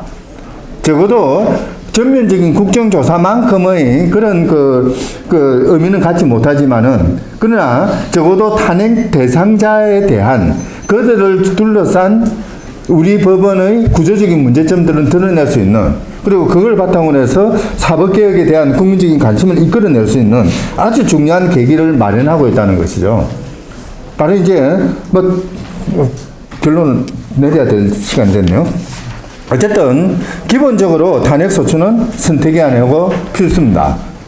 국회는 뭐 특별재판부를 통해서 관련된 법관을 형사처벌하는 그런 것과 더불어서 탄핵 절차를 통해서 그러니까 무엇이 대한민국에서 법관으로서 요구되는 선한 행동인지 또는 어떤 것들이 법관으로서는 해서는 안 되는 행위인지 이런 것들을 제대로 가려내는 그런 과정이 있었으면 합니다. 국회가 빨리 이 절차를 열어야 될 겁니다. 이상입니다. 마지막으로 공산주의와 관련된 특별재판부 설치는 논의가 되고 있는데 피해 구제 방안에 대한 얘기는 잘 안 되고 있는데 피해 구제 방안 중심으로 유영태 변호사님께서 토론해 주십니다. 예.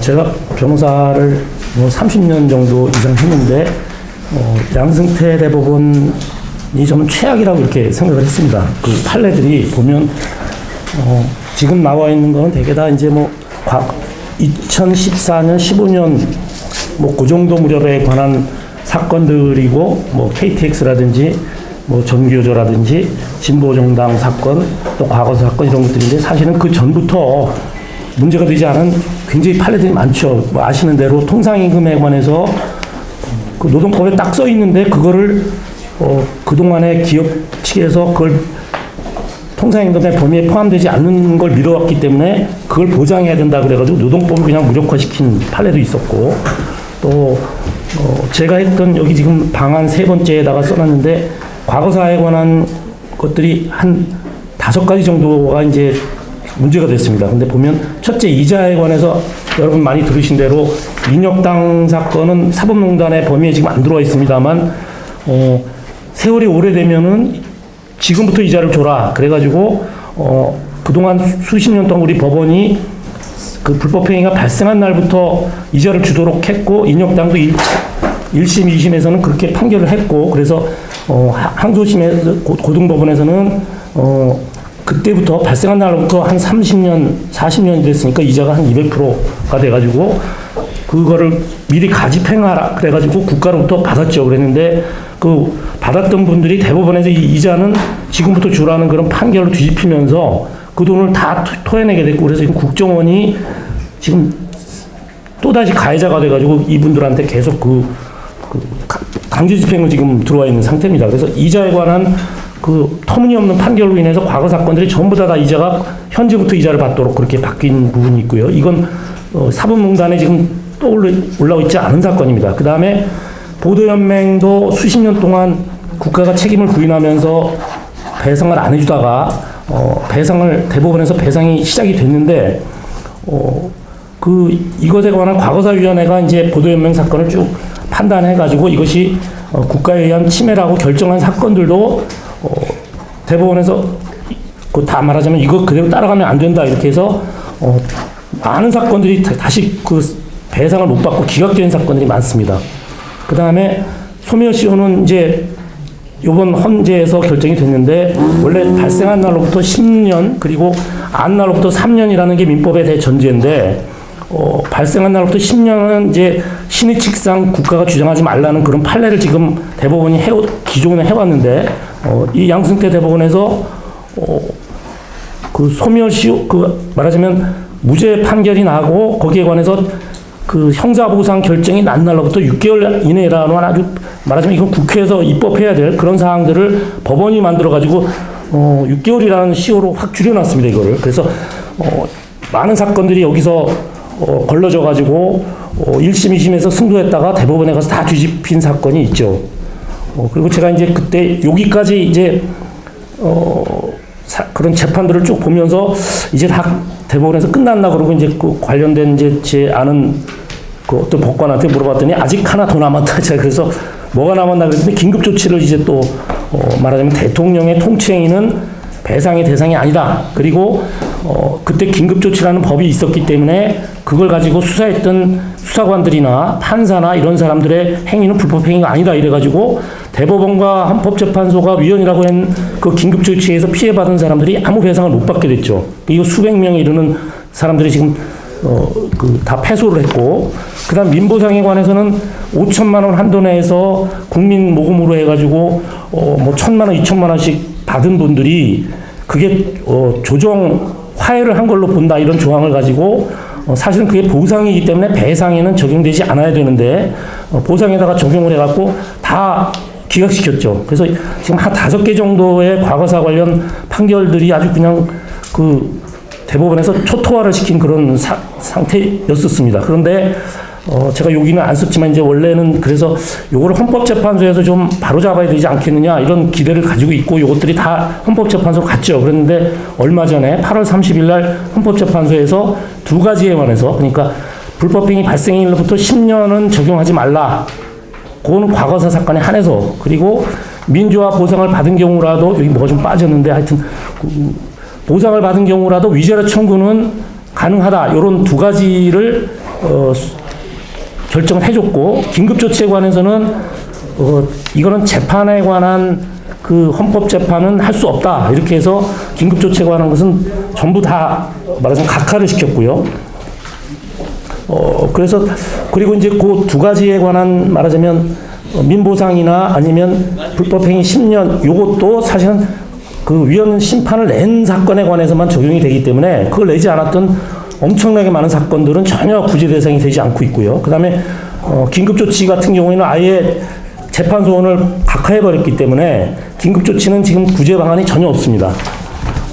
그리고 그래서 헌법재판소에서 굉장히 아주 한계가 있는 그런 아주 최소한의 그런 보정만 좀 했기 때문에 사실은 이것을 어떻게 해결할까 하는 것은 결국은 지금 사실은 특별법으로 해결할 수밖에 없다라는 게 이제 제 생각인데요. 맨 첫 번째 방안에 나왔던 그 대법원 전원합의체에서 지금 문제가 됐던 이 5가지 사건에 관해서 전원합의체를 통해서 이걸 다 뒤집어야 되는 그런 것인데 사실은 어떻게 될지는 저도 확신할 수 없습니다. 왜냐하면 대법원이 그 견해를 예를 들면 긴조에 관한 견해를 계속 유지할 수도 있고 또 민보상에 관해서도 위자료가 아닌 경우에 또 문제가 되는데 그럼 또 이자에 관한 것을 과거부터 주지 말고 지금부터 주라는 이 판결을 전원합의체에서 바꿀 수 있을지 저는 그거는 별로 그렇게 장담을 못합니다. 그래서 어쨌든 판례를 대법원에서 전원합의체를 통해서 이걸 바꾸는 것이 지금 당장 필요하다라는 점이 하나 있고요.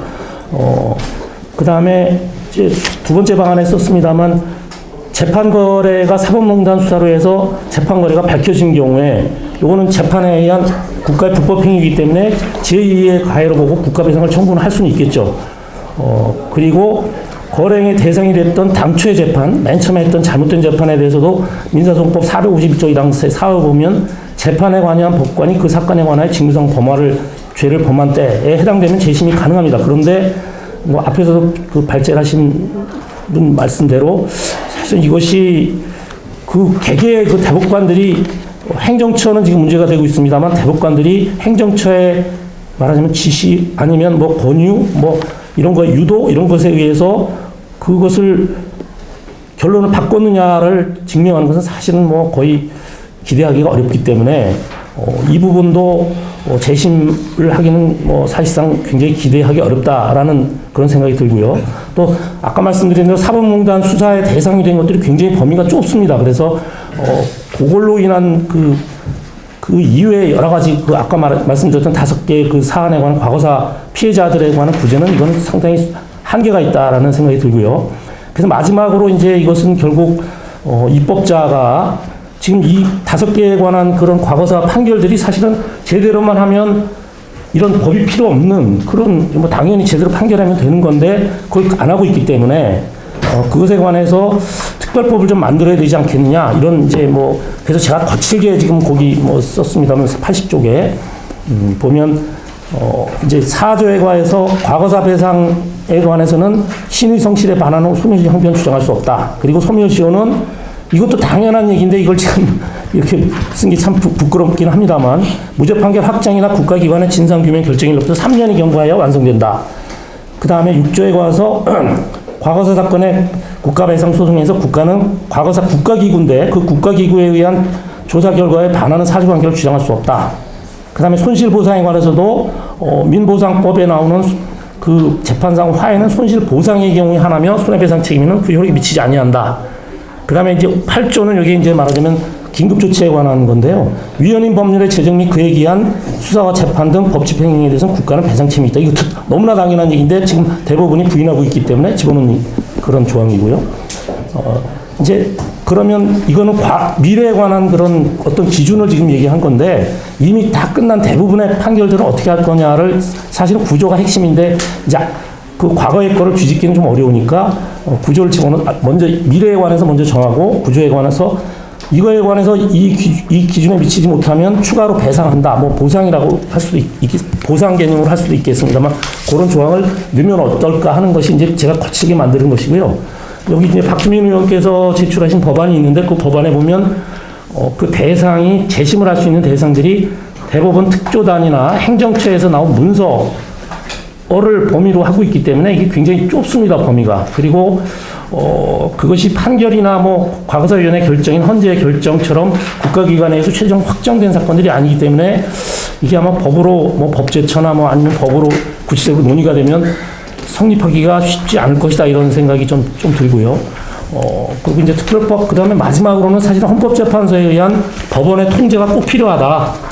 그래서 이거는 뭐 헌법재판소법 68조에 보면 법원의 재판을 제외하고 있는데 이거를 삭제를 하는 것이 사실은 국회에서 꼭 해야 될 일이다. 그래서 이게 뭐 사심이라고 하는 사심제도라고 하는 일부의 반론이 있습니다만 헌법에 위반돼서 국민의 기본권을 통제한 부분에 대한 판결만 그 재판을 하는 것이기 때문에 사심과는 전혀 관계가 없고 헌법재판에서 왜 굳이 사법부의 것만 빼느냐라는 그런 그 근거가 없는 그런 이 조항이라고 보기 때문에 저는 이 헌법재판소법 68조를 꼭 이건 아마 헌법재판소에서 요거를 위헌이라고 심사할 수도 있습니다만 지금 제가 볼 때는 아마 대부분 다 법관 출신들이기 때문에 절대로 이건 못 뺄 것이다라는 생각이 들어서 국회에서 이걸 빼야 된다 이렇게 생각합니다. 그래서 지금 그 과거사 피해자들이 굉장히 많은데 입법이 안 되면 구제가 불가능한 지금 그런 사건들이 워낙 많아서 이 입법이야말로 꼭 필요한 지금 실정이다 이런 말씀으로 마무리하겠습니다.